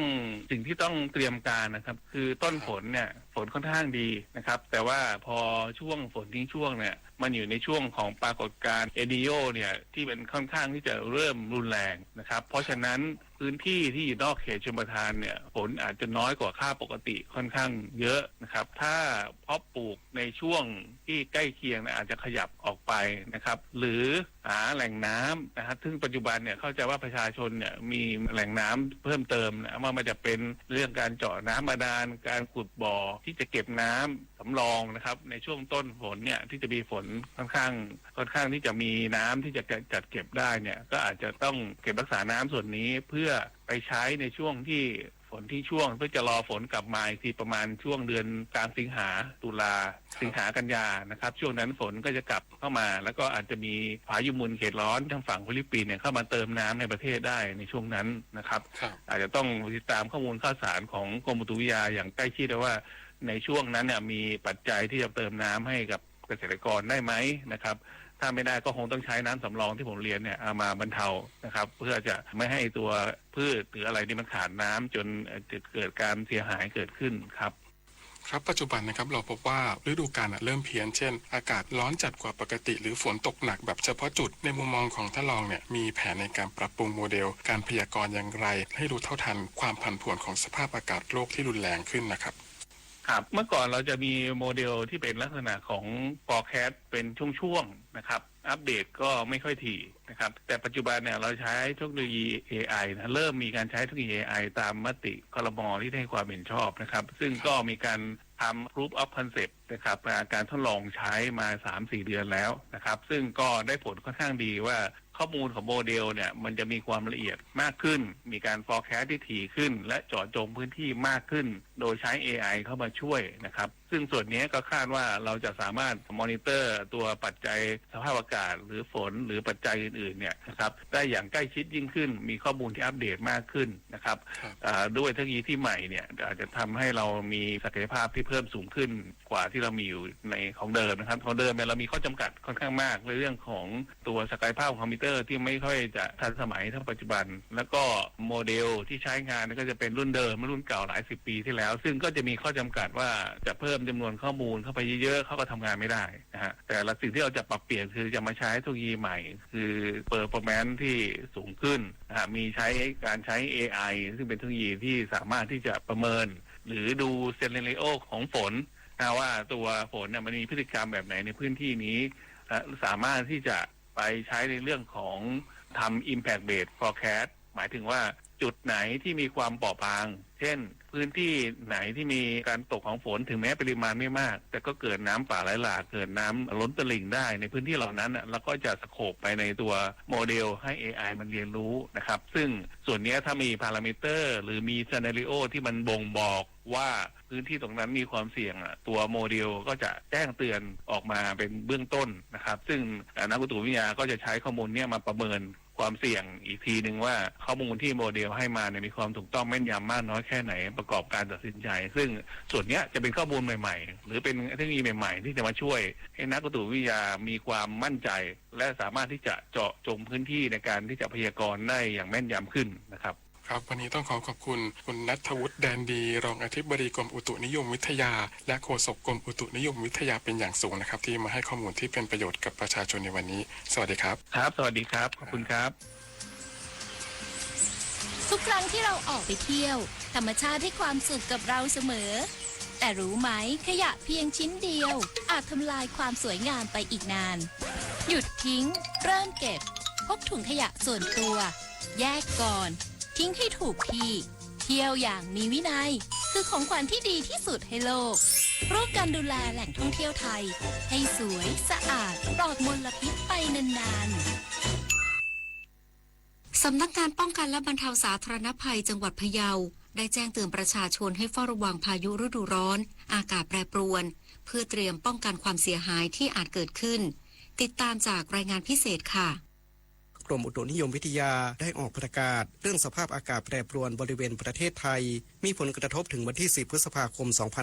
2569บริเวณภาคเหนือภาคตะวันออกเฉียงเหนือภาคตะวันออกภาคกลางรวมทั้งกรุงเทพมหานครและปริมณฑลจะมีฝนฟ้าคะนองเพิ่มขึ้นกับมีลมกระโชกแรงและมีฝนตกหนักบางแห่งจากนั้นอากาศจะคลายความร้อนลงเนื่องจากบริเวณความกดอากาศสูงหรือมวลอากาศเย็นจากประเทศจีนจะแผ่ลงมาปกคลุมภาคตะวันออกเฉียงเหนือและทะเลจีนใต้ประกอบกับลมใต้และลมตะวันออกเฉียงใต้พัดนำความชื้นจากอ่าวไทยและทะเลจีนใต้เข้าปกคลุมบริเวณประเทศไทยตอนบนสำหรับลมตะวันออกที่พัดปกคลุมภาคใต้และอ่าวไทยจะมีกำลังแรงขึ้นทำให้ภาคใต้จะมีฝนตกหนักบางแห่งจากประกาศของกรมอุตุนิยมวิทยานายยศกรสุขสะอาดหัวหน้าสำนักงานป้องกันและบรรเทาสาธารณภัยจังหวัดพะเยากล่าวว่า ศูนย์ป้องกันและบรรเทาสาธารณภัยจังหวัดพะเยาได้แจ้งเตือนประชาชนให้ติดตามข่าวสารพยากรณ์อากาศและหน่วยงานภาครัฐเพื่อเฝ้าระวังและป้องกันความเสียหายจากพายุฤดูร้อนและอากาศแปรปรวนในระยะนี้ฝากแจ้งเตือนพี่น้องประชาชนในเรื่องของการระมัดระวังในเรื่องของความเสียหายของสิ่งปลูกสร้างยานพาหนะหรือพืชผลทางการเกษตรนะครับหรือเป็นเรื่องหลังคาบ้านปลิวหรือต้นไม้หักโค่นเสาไฟฟ้าหล่นทางพื้นที่จะต้องเร่งดำเนินการแก้ไขปัญหาตรงนี้นะครับหัวหน้าสำนักงานป้องกันและบรรเทาสาธารณภัยจังหวัดพะเยากล่าวด้วยว่าหากประชาชนได้รับผลกระทบจากสถานการณ์ดังกล่าวสามารถขอความช่วยเหลือเบื้องต้นจากองค์กรปกครองส่วนท้องถิ่นในพื้นที่ตามพระราชบัญญัติป้องกันและบรรเทาสาธารณภัยพ.ศ. 2550ระเบียบมหาดไทยเรื่องการช่วยเหลือประชาชนให้ท้องถิ่นดำเนินการช่วยเหลือไปก่อนในเรื่องของการซ่อมแซมบ้านเรือนหากไม่เพียงพอรายงานมาที่จังหวัดนะครับก็ดำเนินการช่วยเหลือได้ต่อไปครับนอกจากนี้ข้อมูลของกรมอุตุนิยมวิทยา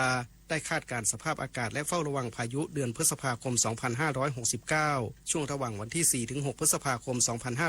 2569 ช่วงเฝ้าระวังพายุฤดูร้อนทั่วประเทศไทยเนื่องจากมวลอากาศเย็นปะทะอากาศร้อนทำให้เสี่ยงเกิดพายุฝนฟ้าคะนองรุนแรงวันที่ 8-12 พฤษภาคม 2569 ช่วงฝนตกต่อเนื่องและลมเปลี่ยนทิศทางลมเปลี่ยนแปลงส่งผลให้ภาคใต้ฝั่งอันดามันมีฝนเพิ่มมากขึ้นวันที่ 15-17 พฤษภาคม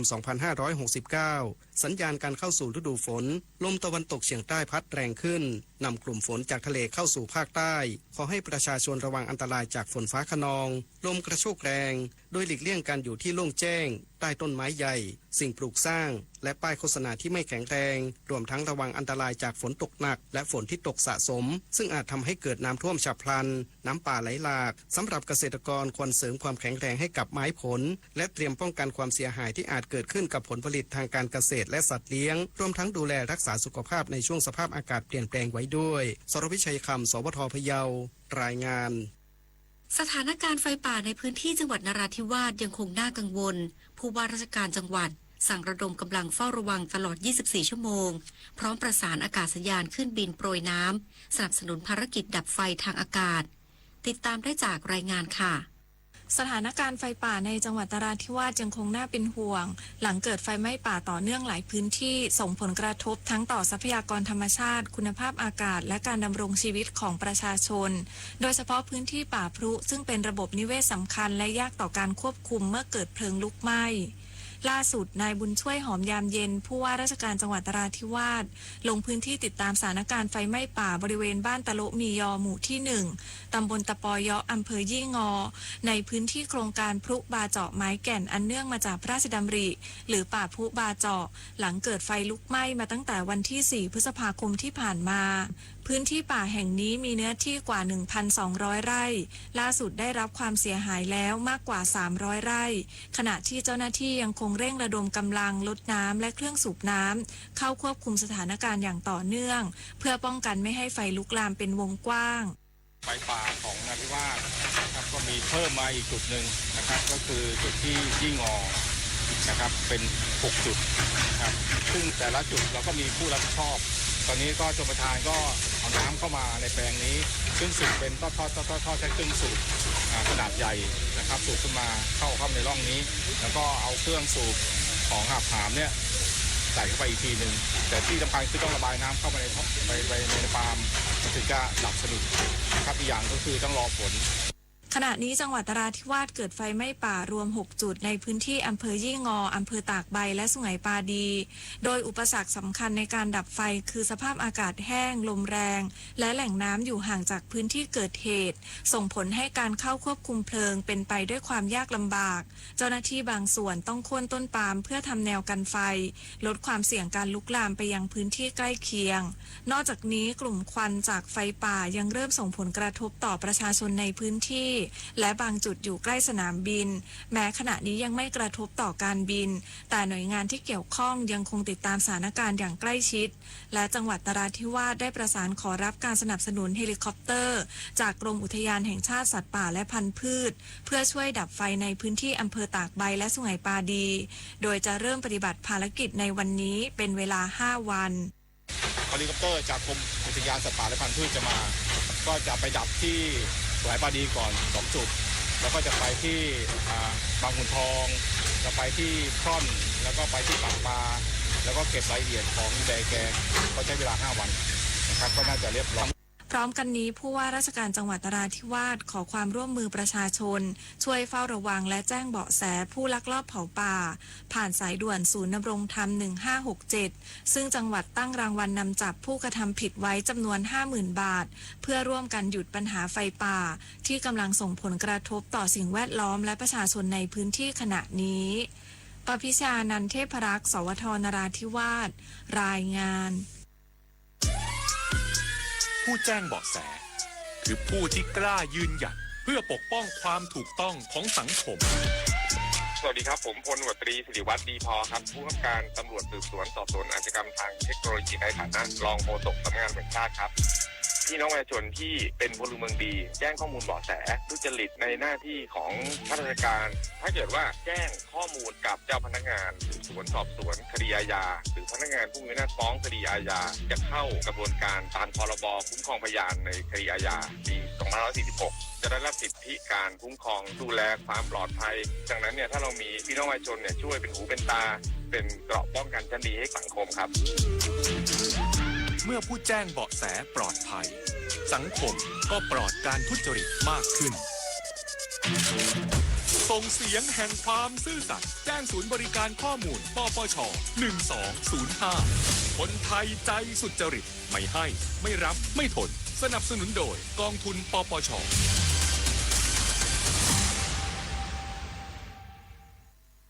จากตำนานดาวยิงทีมชาติไทยสู่บทบาทพ่อพิมพ์ผู้สร้างฝันบนเส้นทางลูกหนังนายมานิตน้อยเวทถ่ายทอดประสบการณ์ผ่านศูนย์ฝึกฟุตบอลเยาวชนเพื่อวางรากฐานให้เยาวชนไทยก้าวสู่เส้นทางนักเตะอาชีพอย่างภาคภูมิติดตามได้จากรายงานนี้ค่ะหากพูดถึงตำนานศูนย์หน้าทีมชาติไทยแฟนบอลหลายคนคงนึกถึงปิยพงษ์ผิวอ่อนเกียรติศักดิ์เสนาเมืองหรือเนติพงษ์ศรีทองอินยอดดาวยิงที่เคยเกือบได้ย้ายไปค้าแข้งในประเทศอังกฤษแต่ยังมีอีกหนึ่งศูนย์หน้าที่สร้างผลงานและความประทับใจให้กับแฟนบอลไทยไม่แพ้กันนั่นคือมานิตน้อยเวทหรือที่แฟนบอลรู้จักกันในฉายาริวัลโดกักหนึ่งในขุนพลทีมชาติไทยชุดคว้าอันดับ4กีฬาเอเชียนเกมปี2002ที่เมืองปูซานประเทศเกาหลีใต้ภายหลังอำลาสนามฟุตบอลไปแล้วชื่อของมานิตน้อยเวทอาจห่างหายจากหน้าสื่อไปช่วงหนึ่งแต่ปัจจุบันเจ้าตัวได้ผันตัวมาเป็นเจ้าของศูนย์ฝึกฟุตบอลมานิตน้อยเวทโดยนำประสบการณ์และองค์ความรู้จากสมัยค้าแข้งมาถ่ายทอดให้กับเด็กและเยาวชนที่มีความฝันก้าวสู่เป็นนักฟุตบอลอาชีพในอนาคตอดีตศูนย์หน้าทีมชาติไทยกล่าวว่าได้เปิดศูนย์ฝึกแห่งนี้มาแล้วกว่า12ปีโดยมีเป้าหมายสำคัญคือการนำความรู้และประสบการณ์จากสมัยเป็นนักฟุตบอลอาชีพมาถ่ายทอดให้กับเด็กและเยาวชนที่มีความฝันบนเส้นทางลูกหนังปัจจุบันเจ้าตัวผ่านการอบรมผู้ฝึกสอนระดับ B ไลเซนส์ซึ่งสามารถคุมทีมในระดับไทยลีก2และไทยลีก3ได้อย่างไรก็ตามเลือกที่จะไม่เดินหน้าในสายงานคุมทีมอาชีพเพราะต้องการมีเวลาให้กับครอบครัวพร้อมมุ่งมั่นพัฒนาเยาวชนให้เติบโตสู่การเป็นนักฟุตบอลอาชีพในอนาคตเราก็เอาวิชาความรู้ที่เรามีเอามาถ่ายทอดก็ผ่านหลักสูตร C ไลเซนส์ B ไลเซนส์แล้วเอาวิชาตรงนั้นมาถ่ายทอดอีกทีนึงแล้วก็ B ไลเซนส์ตรงเนี้ยมันก็คุมทีมได้แหละแต่เป็นทีมแบบที2ที3แล้วก็ทีมเยาวชนอะไรเงี้ยแต่โค้ชมองว่าแบบอยากอยู่กับครอบครัวมากกว่าแล้วก็สอนเด็กๆให้เขาไปเติบโตในเส้นทางฟุตบอลมากกว่าไงอดีตกองหน้าทีมชาติไทยกล่าวเพิ่มเติมว่าตลอดระยะเวลา12ปีของการเปิดอะคาเดมี่ถือว่าประสบความสำเร็จทั้งในด้านการบริหารและความภาคภูมิใจในฐานะครูผู้สอนที่สามารถผลักดันนักเตะเยาวชนก้าวสู่เส้นทางฟุตบอลอาชีพได้หลาย10คนอาทิ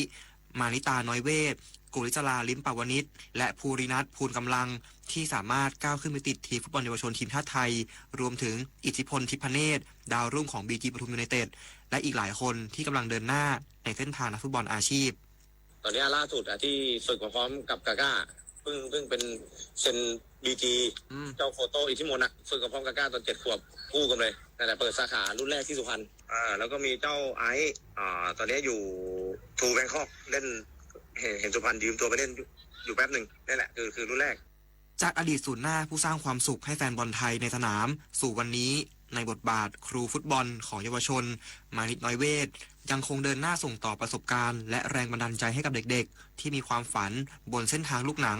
เพื่อพิสูจน์ว่าความสำเร็จของนักฟุตบอลไม่ได้จบเพียงวันที่แขวนสตาร์ท แต่ยังสามารถส่งต่อคุณค่าและสร้างอนาคตให้กับวงการฟุตบอลไทยได้ต่อไปสำหรับผู้ที่สนใจเรียนฟุตบอลกับมานิดน้อยเวทสามารถติดต่อได้ที่ศูนย์ฝึกฟุตบอลมานิดน้อยเวทอำเภอหนองแคจังหวัดสระบุรีปุริพัฒน์สอนการรายงานเห็นโฆษณานี้ไหมกู้ง่ายอนุมัติไวไม่เช็คเครดิตแถมได้เงินวันนี้เลยนะ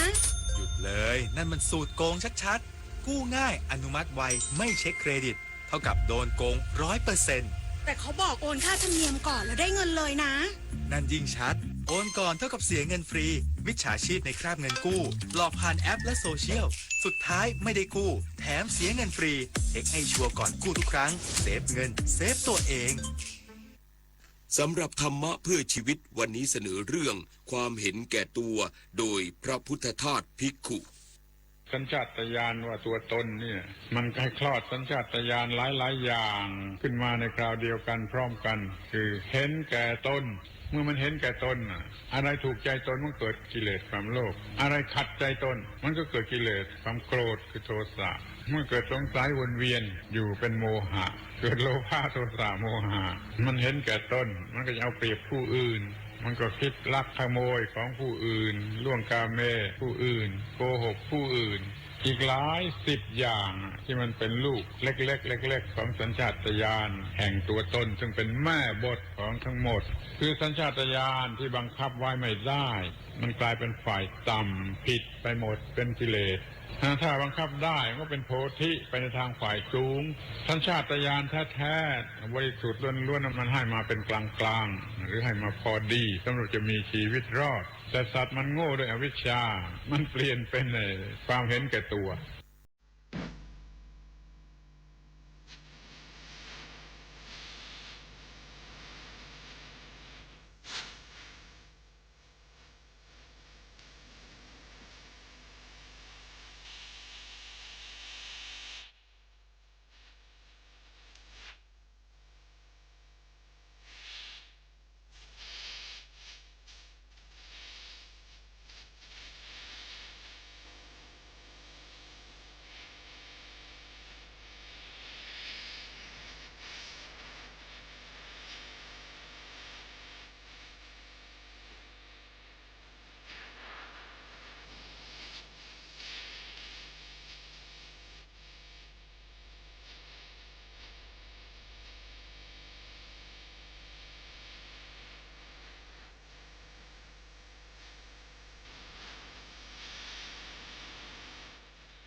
ธงชาติและเพลงชาติไทยเป็นสัญลักษณ์ของความเป็นไทยเราจงร่วมใจยืนตรงเคารพธงชาติด้วยความภาคภูมิใจในเอกราชและความเสียสละของบรรพบุรุษไทย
ธงชาติและเพลงชาติไทยเป็นสัญลักษณ์ของความเป็นไทยเราจงร่วมใจยืนตรงเคารพธงชาติด้วยความภาคภูมิใจในเอกราชและความเสียสละของบรรพบุรุษไทยประเทศไทยรวมและเชื้อชาติไทยเป็นประชารัฐผ้าไทยของไทยทุกส่วนอยู่ดำรงคงไว้ได้ทั้งมวลด้วยไทยล้วนหมายรักษาพันธิตไทยนิรักสงบแต่ถึงรบไม่กล้าเอกราชจะไม่ให้ใครคุมทีสละเลือดทุกอย่างเป็นชาติทะเลพระเลืองประเทศชาติไทยทวีมีชัยชโย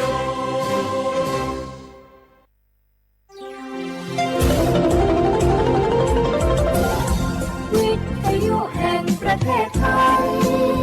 ให้ความรู้คู่ความสุข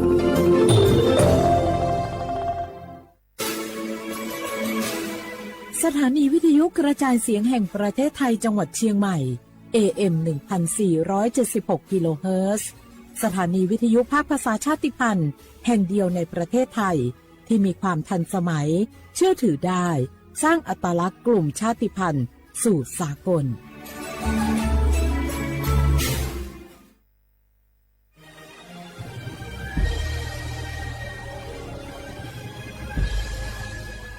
เกิดเป็นคนไทย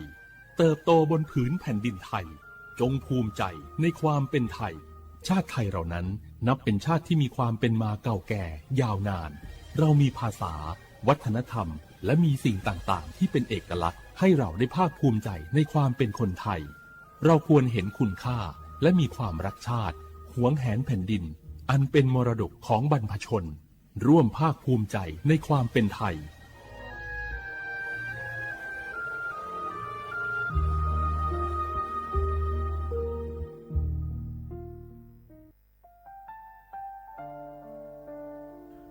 อาเดือไทยมิขอสองผาอามาสมเด็จพระนางเจ้าสิริกิติ์พระบรมราชินีนาถพระบรมราชชนนีพันปีหลวงควยตาโอดาเลียกาชายันดาชอเนมาอายออามามิขอเปียวเนไทยมิขอกะดูอาคาชอเจอกะดูเงเกเนลาหมายแอจิเชนีถามิเนนืมาหลักเวมาเงเลเชญญาเธอมิเนอาดูมาโยหานาลูอายองเนเกเนโยเยบอนเนมาอีนอายอมาโดอาดูเนโกเอียเนควยตาโอดาเลมิเนนืมาหน่วยสาวเนวอจโจเอเรญาอาดูมาโยหานาลูอายองนืมาหลักเวยอจอนาลูเนเกเนโยเยบอชอเนมางามาอาเขาชอเจโยกานาลู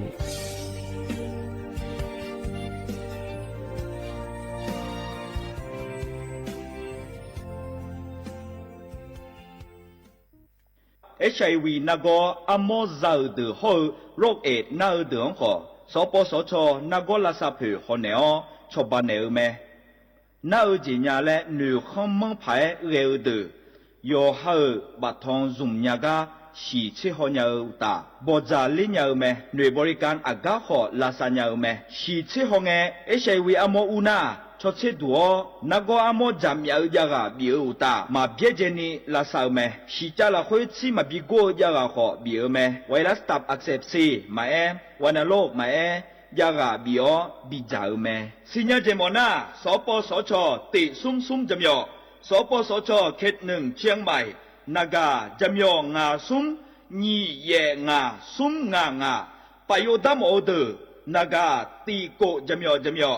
นึมานาโกนาลูเดนากาติซุมญีซุมโยกานาลูกดูเมเด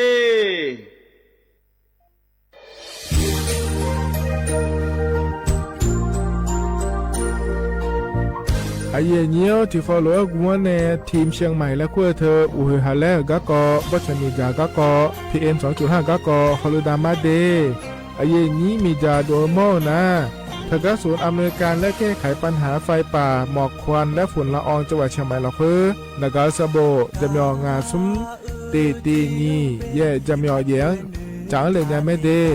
แกมาเมื่อฮอปาย้อนยุ่มดาจางอาเดเย่เนียว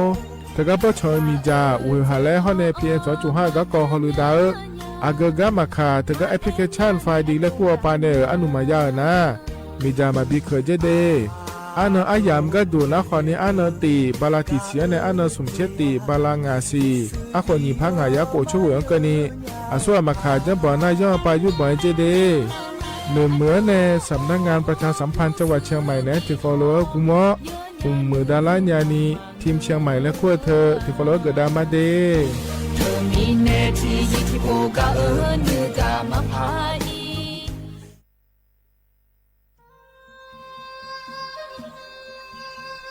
ยาโปนาลูเฮตาฮอดาเงอุเฮฮาเล PM 2.5 เฮมีดาลางาเลศิลางาอาดูมาเนจังเงดเจอปะปะกัวเงเจมีจาเคมีเนเฮดดตอลูชัวยามอโดดลาเนมัวฟาเนียมามึงาเดเมียนพิลาขบยานาลาฮอเนสาโกพปานากอขอนีเปียลายังาอาดูมาโยกานาลูกุมเนมีจามาเคนียอฮันเนยับมุนยับเพอเลอเธอโลไถในเฉเนปุยเกอมีจามีกาพี่ฮอเนบอชอมยาลานีอาบอที่ฟอลโล่เขาที่ฟอลโล่กุมเนมีจาตะเคเดเหมือนเนยอฮานาลูเออยู่เหมือนจะซาโดนีย้อนยาผาเหมือนเนสำนักงานประชาสัมพันธ์ที่3กรมประชาสัมพันธ์พปาเนจากาเงเด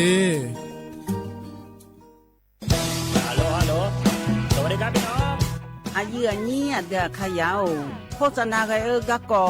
สถานีวิทยุกระจายเสียงแห่งประเทศไทยจังหวัดเชียงใหม่พปานเนอบีเคฮอมอนาแอออนหลิญาเมเจสถานีวิทยุกระจายเสียงแห่งประเทศไทยเฮนาอย่าซิมก้อนบีดูอย่าล่อนแต่ช่วงหางละหาเชลกะปอจากกันเนอดูพ่ออีสอนอีกามาเล่าเนกามองขากากาอีกุญญายิงเนียวโฆษณาบีเกหมอญาแลนึมาอ้อนานากาไงเหลียวแน่ไงชนยังง่ายิงเนียวนากาสัมโบนาขอนี่จำยองาซุงมีสีโกจำยอโกแย่และงาเดใจที่โบนาขอนี่จำยอเวนี่มีโกแย่งาสีเวและงายิงเนียวมาเจอเกญา我是shine我布达จ้าโอเวชเปอร์เหมือนสุงคา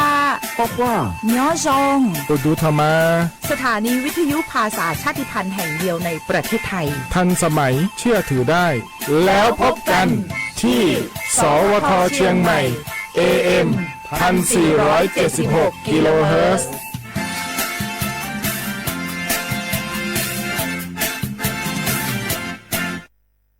ข้าชอเมน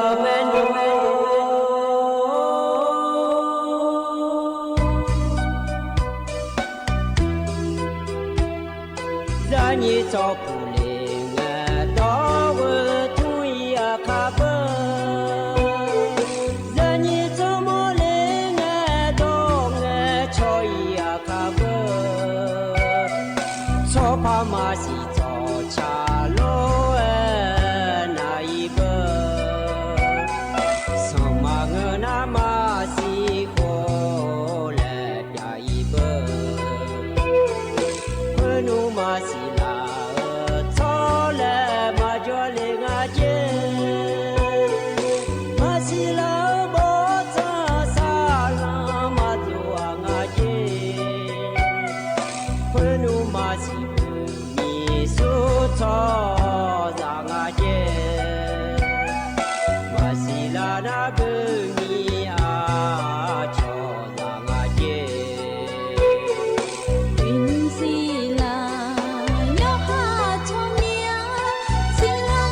ค เค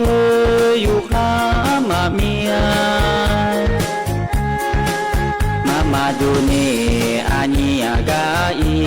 อานีอากาอียุคาไอโอลา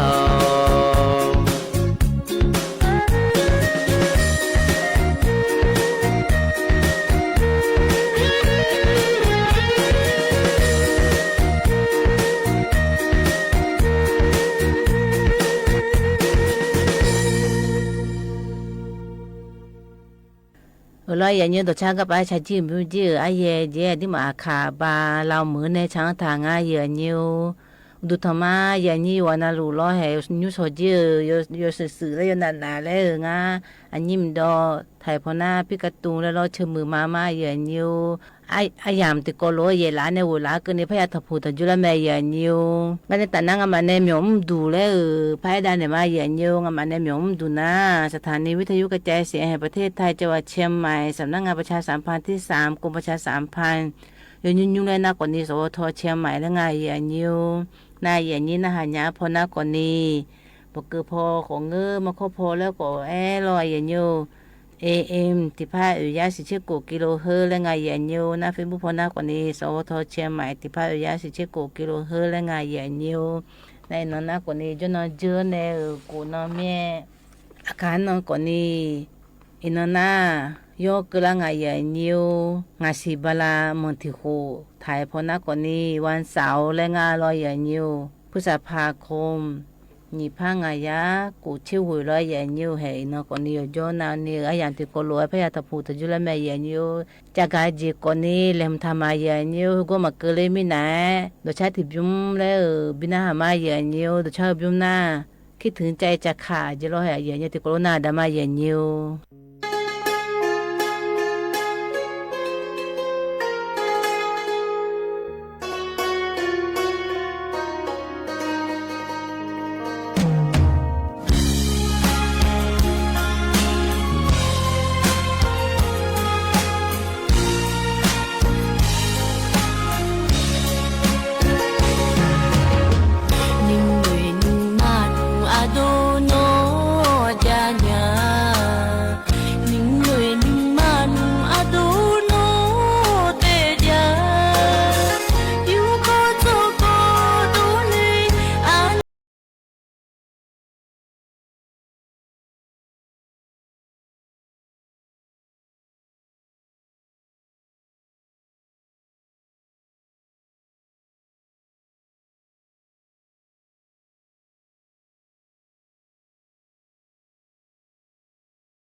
Kaseli koma ya zote ha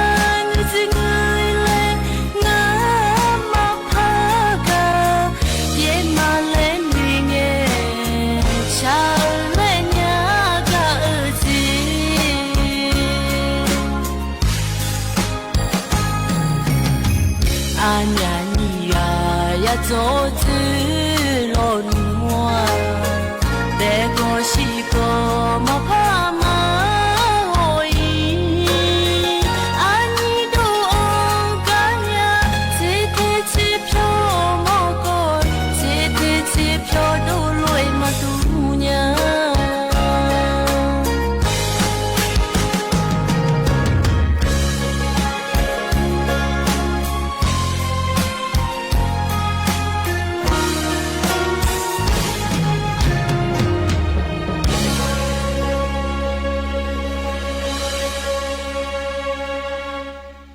lo ya nyo do cha ka pa cha ji bum ji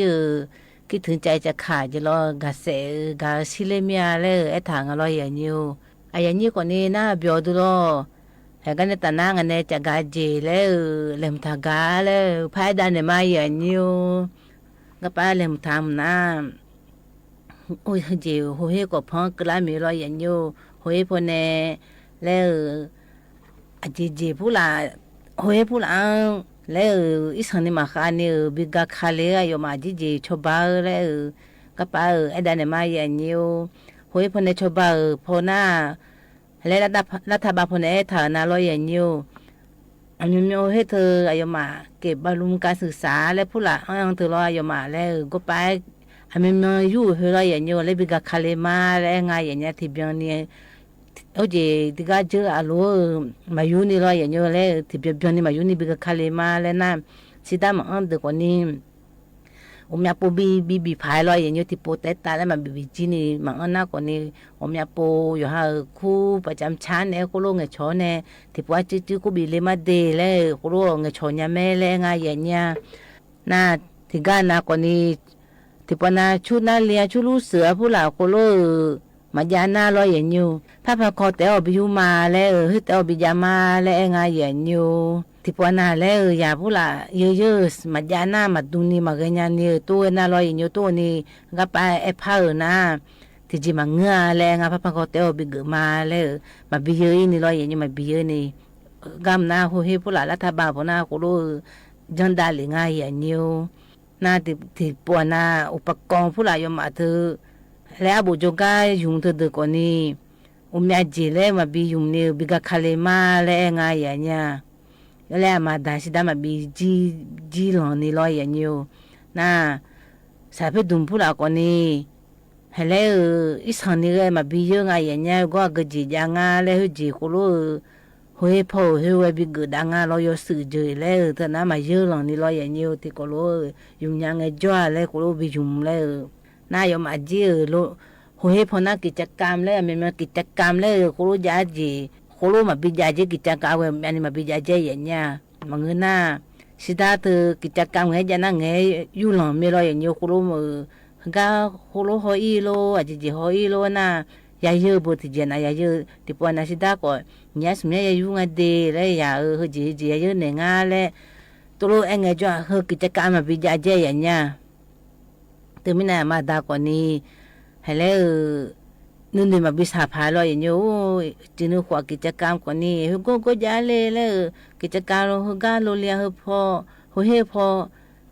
cái là khé yêu là nhà ni cô lo khé nghe thì bọn nào có mà biết giá lệ ngay vậy nha na yo mà giờ sao bộ gió từ ayo mà ô chỉ cứ khá phụ là cô lo dùng này mà giờ cứ khá phụ là cô lo dùng thì cô lo thì Ghana TV có ngơ computer có ngơ hay là thì bộ té cô lo biển nè yo anh họ nhà phải yo mà hơi cô lo bị dùng mà giờ mà một số sản phẩm mà bây giờ là ngay rồi nhiều yo mà technology từ tôi lo lại nè TV từ cô lo phone nè anh mình khu gia na khu hơi nè phone đàn nè thì cô lo họ nhà ni là ngay vậy nha hơi còn ni hơi phụ làถ้าบางคนเนี่ยคนรู้อายุรู้เนี่ยอามาด่าเขาอย่างสมบูรณ์อย่างอยู่ชอบอย่างง่ายเลยทางเนี่ยง่ายอย่างนี้ก็ไปใจก็ไปเล่มถ่ายทีมแล้วนะคนนี้อดีมาที่ปวนาและที่ปวนาที่จีจังเงินไม่ร้อยอย่างนี้เขาเป็นจังเงินอายุรู้อยากจังอะไรหาอยู่อยากจังอะไร yo ha mngna ko ni ko to phejo de yu ya jang a khla de yo ha jang na yo ha ya choba me ne ga ja gna adi ma ji ta le ja hu na le tha ne lo ya nyu na u chu le jang tha ne de pu de ne ko lo jang do la je ya nya ko pa ji ngu le ko ni de pu de na le tha ne de pu de ga sa do ne lo le ya jang a lo ya nyu ko pa mi le hu bi do le na ya de na lo ya nyu ko pa amada nang phobijo ne ya na mi si phobijo ne ala le ni la jang ne ta le ka pa ka ban lom le khu me lo ya nyu ka da o ka pa o ma a chi la ta ko pa le ne ta le tipo te ta le bia khu ne me lo ya lo yu ta le bi be ne ple tipo na ko lo ko do nya me je hu na ko ni a chu cha phla le ja ne jang a nge ko lo ko cho ba nya me ma da ya lo ya chu e ko nga ko the ko ni dong he phla nge mi ne ka pa jang nge le bo ya nya chu cha jang nge le tu mi ne amada ko lo ya cho ba ne me tipo na ma da ji jo nya de na ko jong le ga le ka pa bu phu ji da ne ya u tu bo bi ne ko lo le chi u ne me ni po sum po le lo ya nyu le bi do le cho ka da jo nya de na thum ja to le jang a ya nya na ko pa ma jo nya de na u su nga ne e lo na po i ne ala ni la ma po le pe the ne ya ta le ho ne le ala le adi ma hu khu ne nge lo ya nyu ma le tu ne le bi khu nge ayo ma le chu do le me na ko lo jan ne ma jan na ko ma na ga ya tho ne je ya nya na ga le ti ko we hu ko ma ya tho ne ji ko pa ma do nge jo ayo ma hu jo nya tha me ko ma la na 그 두 전에 토고니 흐나 코마라 예냐 드나 존냐 타네 요지나우 그 카푸라 피타네 야 로가 바 토네네 라드로 예뉴 그미네 아베뱅에 수에로 초반에 막 물라다 막 물라냐가 토나 고빠 나가감 야 토네메 예냐 그거니 아지지 풀라레 장아 흐로 예냐 장아 주자 풀라 야다 주자 디포나 남케 거니 알레냐제 예냐 남케 드 già lên na đồ nghề phụ lại có mà nghề như chả nói chạy một phải tự nước ăn còn đi nấu khé chén lên ngà chi đấy giờ mua mẹ nhà nấu khé chả còn đi giờ dùng mẹ giờ nhiều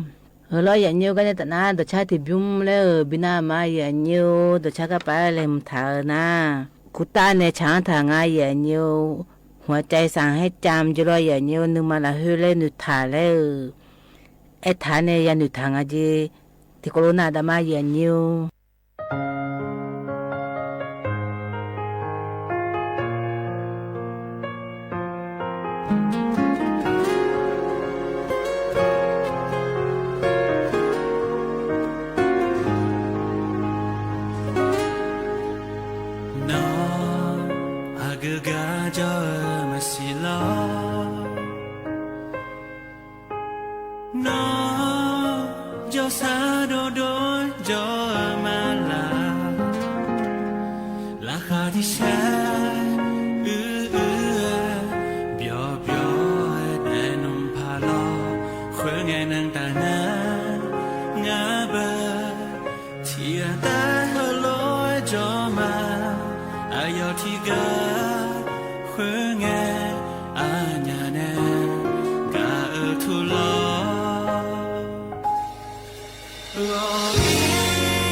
lo ya nhiều đồ cha các bà cha chi hụp bún chi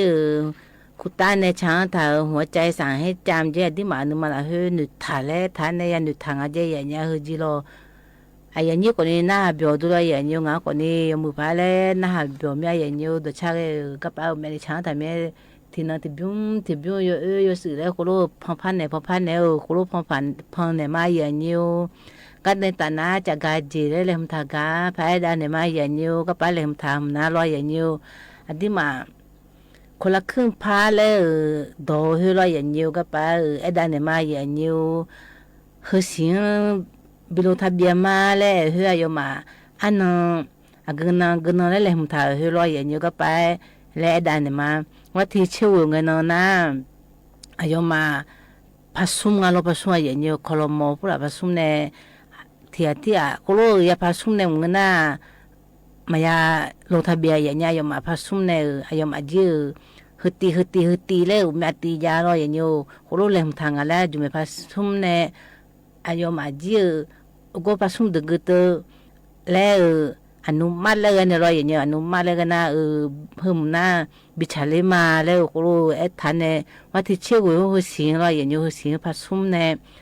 ว่าที่นี่เชื่องาเขาเสียงเราอย่างเงี้ยงาสิบลาเลยอย่างงั้นเนี่ยอธิมาลุทะเบียนเลยกันยังไงอย่างเงี้ยย้อนที่จงา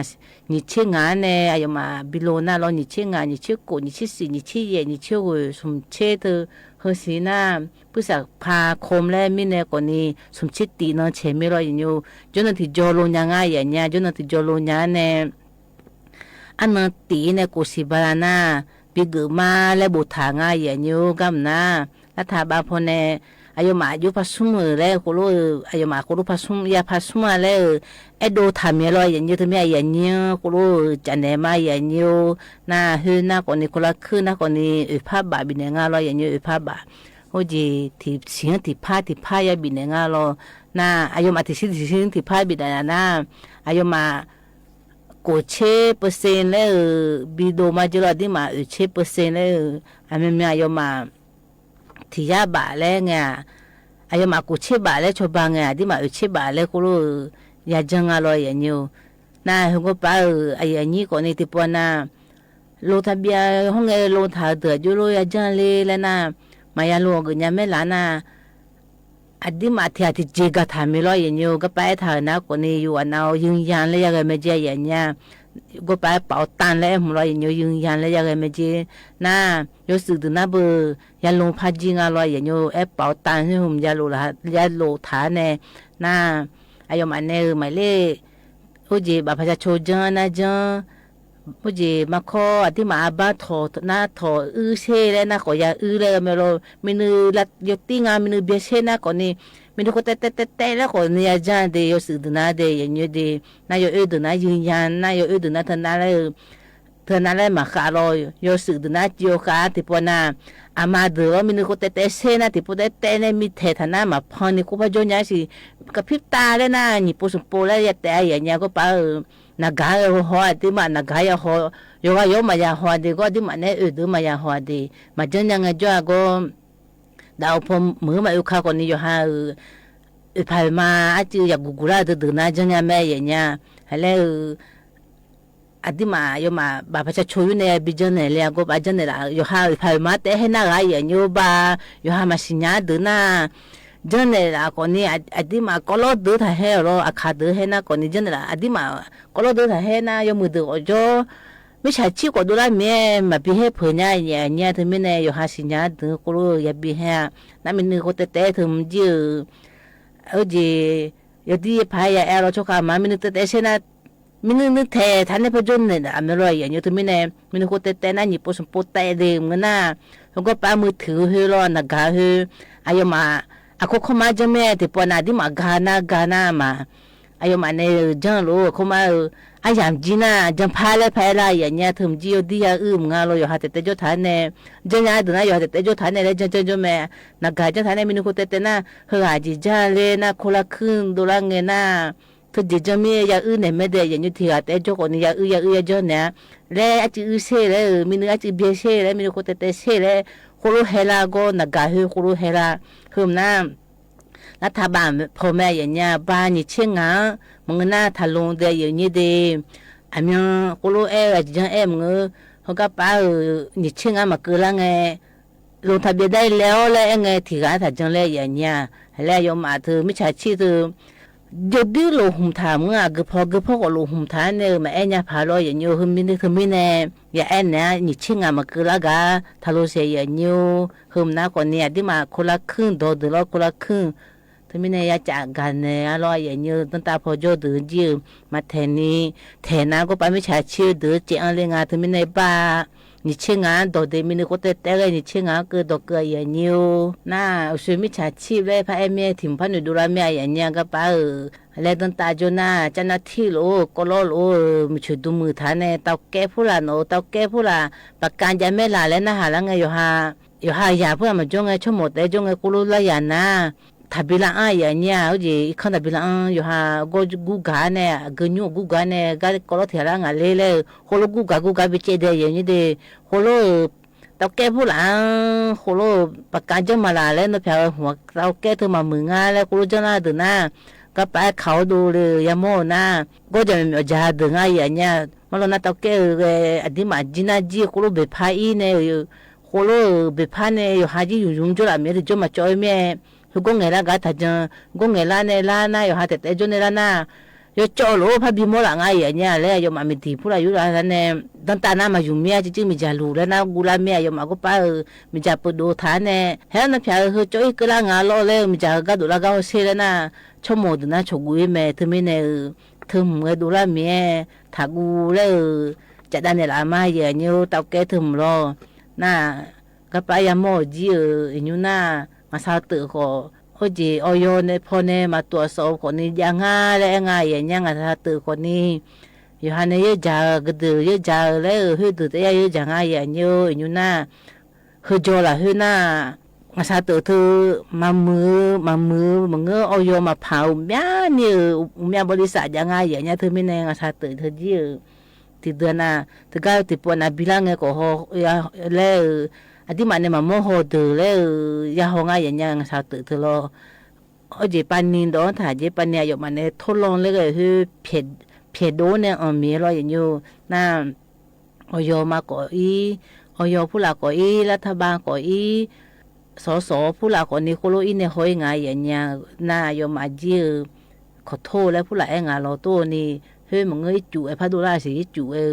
มาบุงาเลยลอยอย่างเงี้ยจู่เธอมึงอะไรดื้อมายังไงอย่างเงี้ยตั้งตาโจตั้งตาเนี่ยเฮ้ยโดโจงาพม่าล้อมือผู้ละชนะดื้อมาเธอแม่จิ๋วทำแม่กึมเลยอยู่มาเอ็มเนี่ยเฮ้ยมาอยู่ขวาสิมามึงเจเลยแต่เสียอย่างเงี้ยจู่เฮ้ยสามปุ่มเปื้อนงาเลยแม่นี่ต้นน่ะก็มามึงเนี่ยที่ปวดมือผู้ละชงดื้อมาก็ที่นั่นก็โดอ้อมาสิเราอย่างนี้ตัวมีเนี่ยแม่จีแม่อยู่เจ๊เลยพัดตัวหม่โหลูกก็พัดยางาเลยงาอย่างนี้จู่ก็คือคนนี้สามปุ่มเปื้อนผู้หลังอย่างนี้เราอย่างนี้ก็ในตาหน้าโดยจังทางกาบินามาอย่างนี้โดยกับอาจารย์ทางหน้าอบอเลยอย่างงั้นเราอบอหล่อแม่ยังเป็นกูเจ้าอยู่หัวจีโดยจังฐานเนี่ย ห้องเงี้ยบาลห้องเงี้ยบันเนี่ยจะคาเลยเนี่ยจะเลยบินาหมอเนี่ยงาห้องเงี้ยบาเพิ่มเนี่ยจีบีบีจะรอที่มาจีหางก็ตัวช่อหางก็ตัวจีน่าที่โคโรนาดามาเยนิวงาน่ายับยั้งกูหลงแม่แล้วคุยเดอภิดอยงานเนี่ยก็ถามคืออยู่หาดอยู่หาบ่มีเนี่ยงานดอกจีชวนพิการบ่มีเนี่ยเนี่ยมาลองงานเนี่ยก็ถามเสียสละแบบมีทำมาเสียเนี่ยสอบไปรู้ว่ามาทำแล้วนี่จะดอกทุ่งอยู่หาอยู่ดอกอีบีอยู่หาอยู่ซังมันพี่อยู่หาอยู่จีรวยอยู่หาดอยู่หาแล้วบ่แม่รอมาตาดอกบ่แล้วมันก็น่ามันก็ดอกแล้วมาบ่อยู่หาดอยู่หาว่าเงแม่รอไอ้ขอ咱你都通老了，แต่มาบ่เลยแล้วมันยา咱你都通老了แต่บ่งาแล้วอยู่หาดอยู่หามาตาดอกแล้วมันก็ดอกแล้วมาบ่ดูว่าลอยอยู่นี่ไม่ของสาวว่าลอยaprès mais ni chose après non j'ai bibi ma là j'ai joué là de lulu kha de j'ai na là na ni chose après non grand na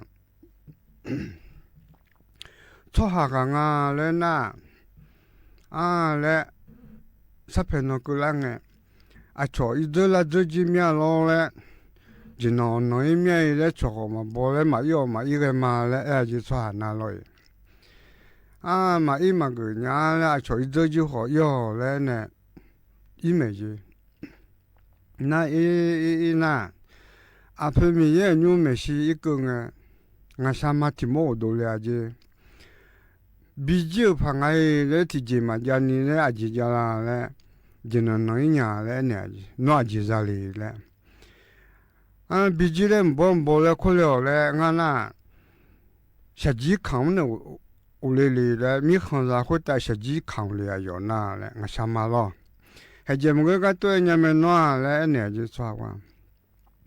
我嘛我来，还俺阿妈票有阿娘有昂，阿cha票有阿娘有昂来那个些个几年嘛啦来，些鸡扛来俺米行上会带来，哎，就我想嘛呢。那对那做下来昂来呢，米也就话里个啊。只能拿一面一年的，错过嘛包了，只能拿一年了，拿一年嘛包了，有啊干啊了，拿有干嘛的看，屋里个，有来姑姑屋里拿了，有来姑姑屋里拿，刚刚提供一周二个，一周送个。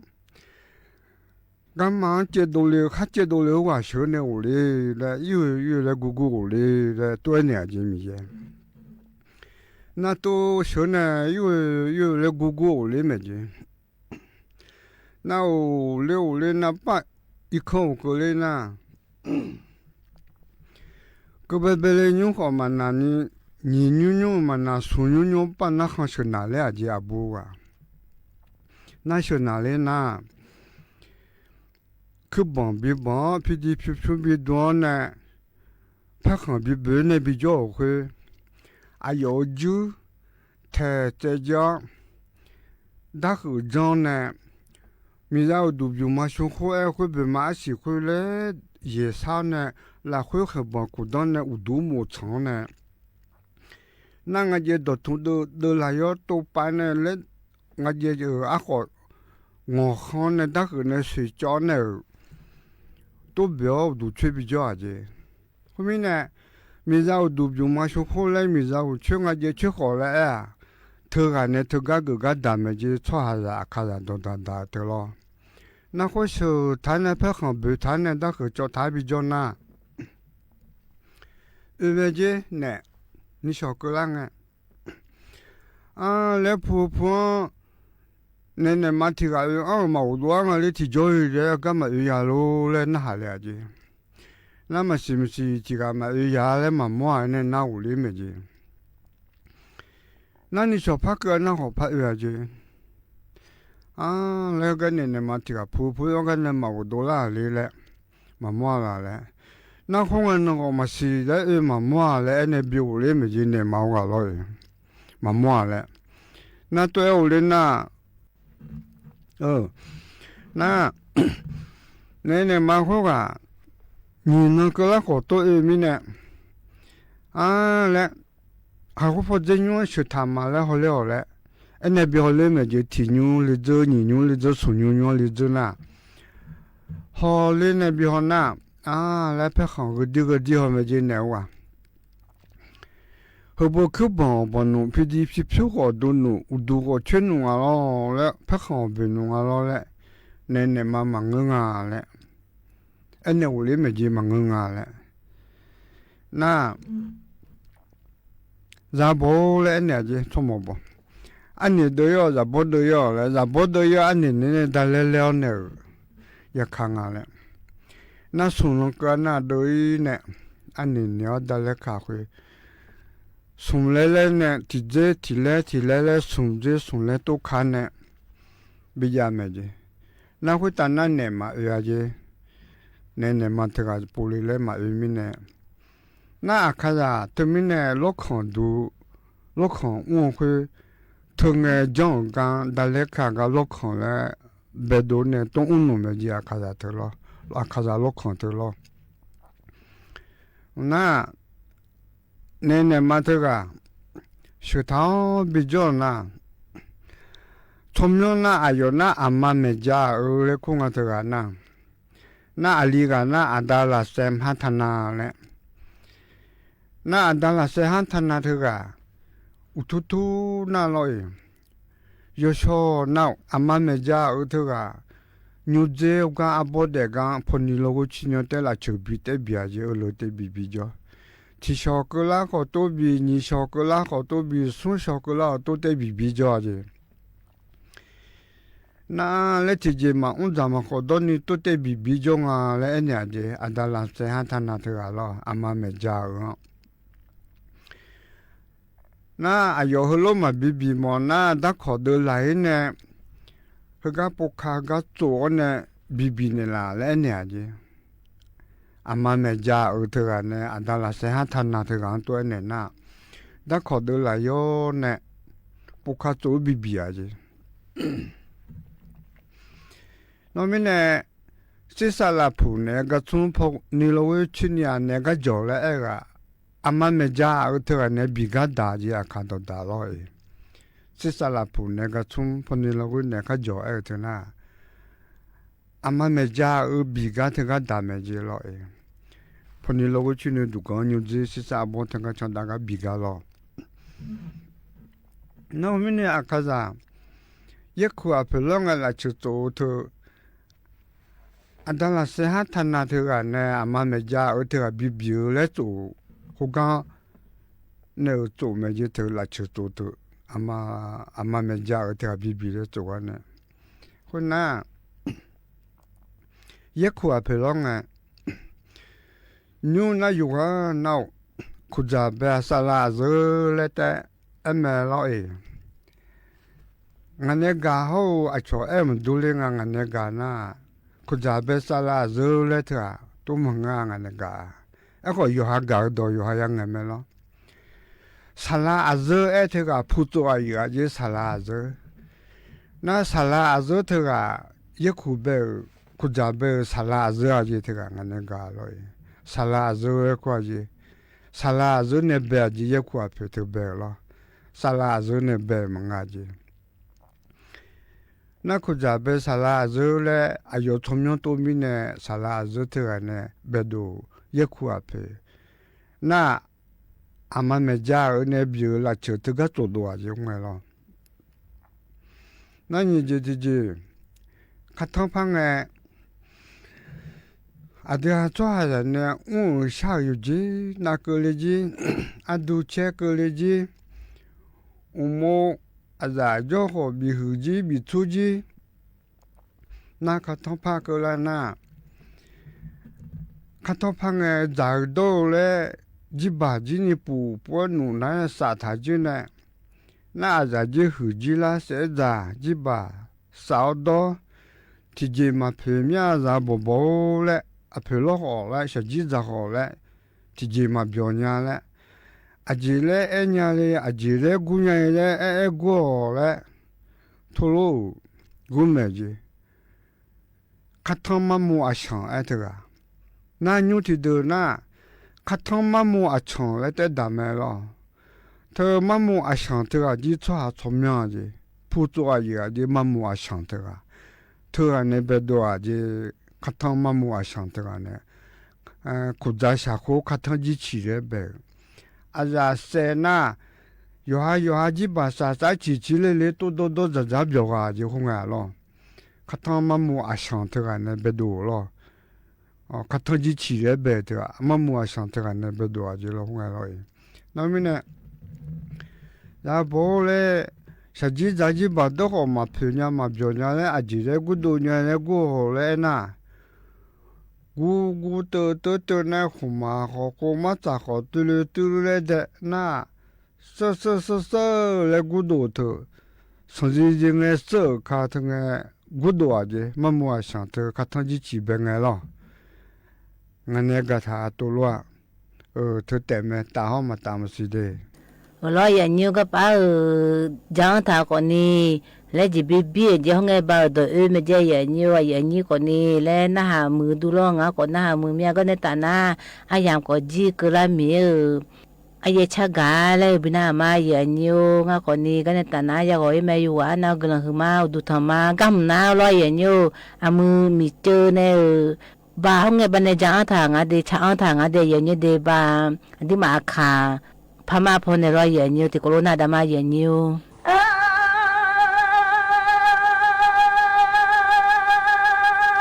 น้อยจะราเบตูขอขา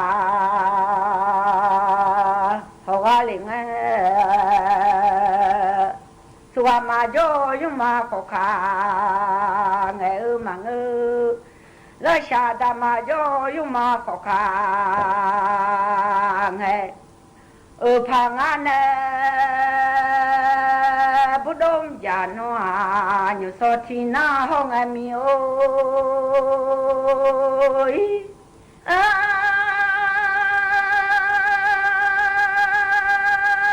ก็ชมเมื่ออยู่สดที่จีฮอลลีฮอดังลัว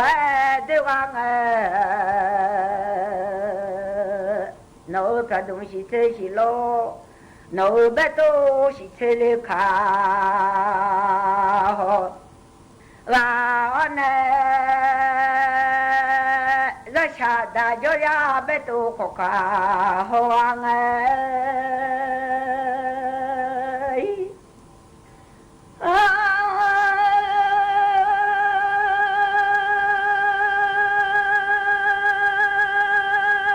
มาโย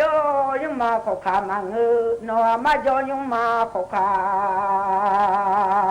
เงลาเลงเชฟโนยุมาบลมยุมาดสักควายมาว่าเง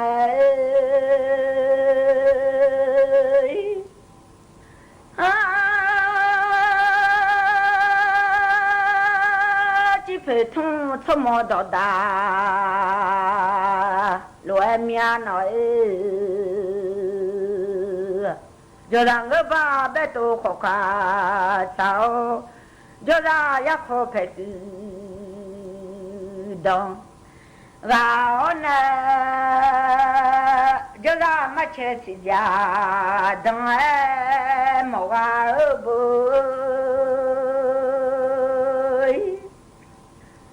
ยา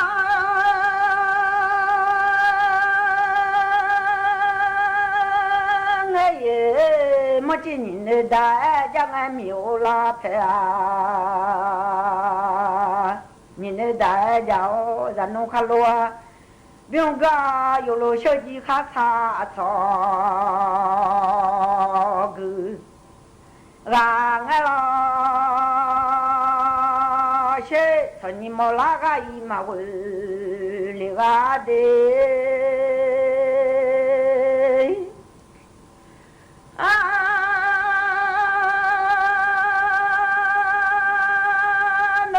มาปูกัสาโรมังเพียมาปูกัสาโรวังมอจัลูวดุงเจรามาคบูชักูจาลัววดุงเจรามาคอาเดียนี่ชจอนดูเพอาบูน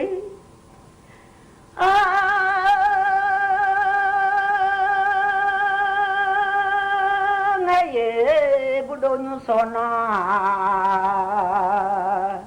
ก็ข้าต้องมาชินามามอ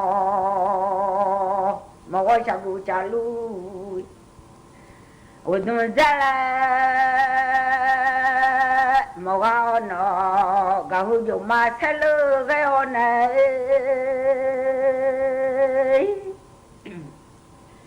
กาอยู่มาเสลกาขัดได้ยัดเสพิงเอมามอ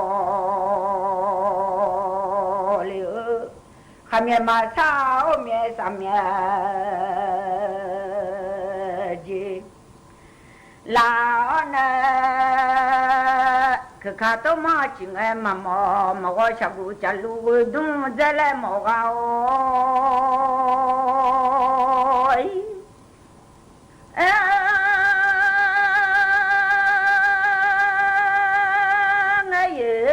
มิจิเพื่อทุ่มทมดอดา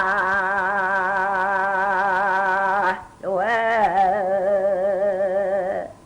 วันสุดเชลโอ้ชัวลิโอเนจงจาสมเชลโอ้ชัวเชอุดุนักโคเซโกญอชวาสาบาเยจังโจกาลิโอเนนาลาขบาเยจังโจกาลิโอสะทอชลุขอพยาโดกาโอดูจูลุขอพยาโดอาสะทอบุญเยกะโจมาจาลิกามิโอสาทบุญโยนแค่จอจีลอลานูสทบุญโยนแค่จอจีว่ามาเลดุงเชื่อจิจอาดาลอชบาโยเย็นเขาลาบุญาจนามาดูเลบุ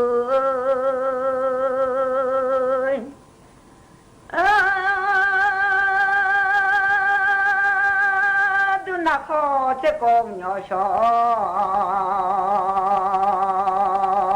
สัตว์ขายบาเยจังโด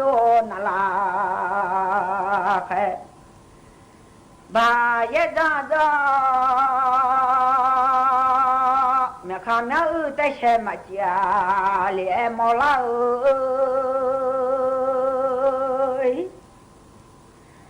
เมียข้ามีโยนแต่เชื่อที่บุกังคนโอจิเชลอชอบาเกอเนยันข้างเล่าเมียข้าฉันนามาดูแลบุย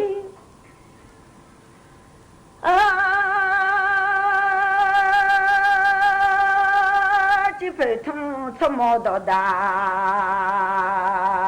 ลัวคนโน้ตเจลัวละลอนุเลมิโอมือเจลัวละลอนัวมือช่วยพาดามาดัวมลาพาดามามาดูบ้านมิโอ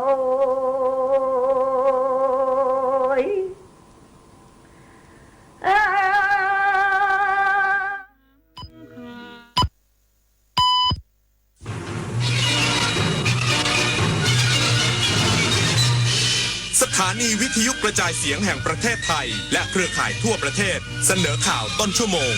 รู้เร็วรู้จริงเกาะติดทุกสถานการณ์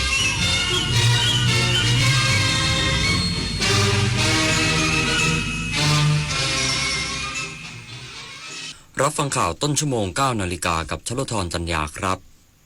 นายกรัฐมนตรีหารือทวิภาคีผู้นำฟิลิปปินส์สนับสนุนความร่วมมือระหว่างกันรอบด้านก่อนเดินทางกลับประเทศไทยอีกสักครู่กลับมาติดตามรายละเอียดครับ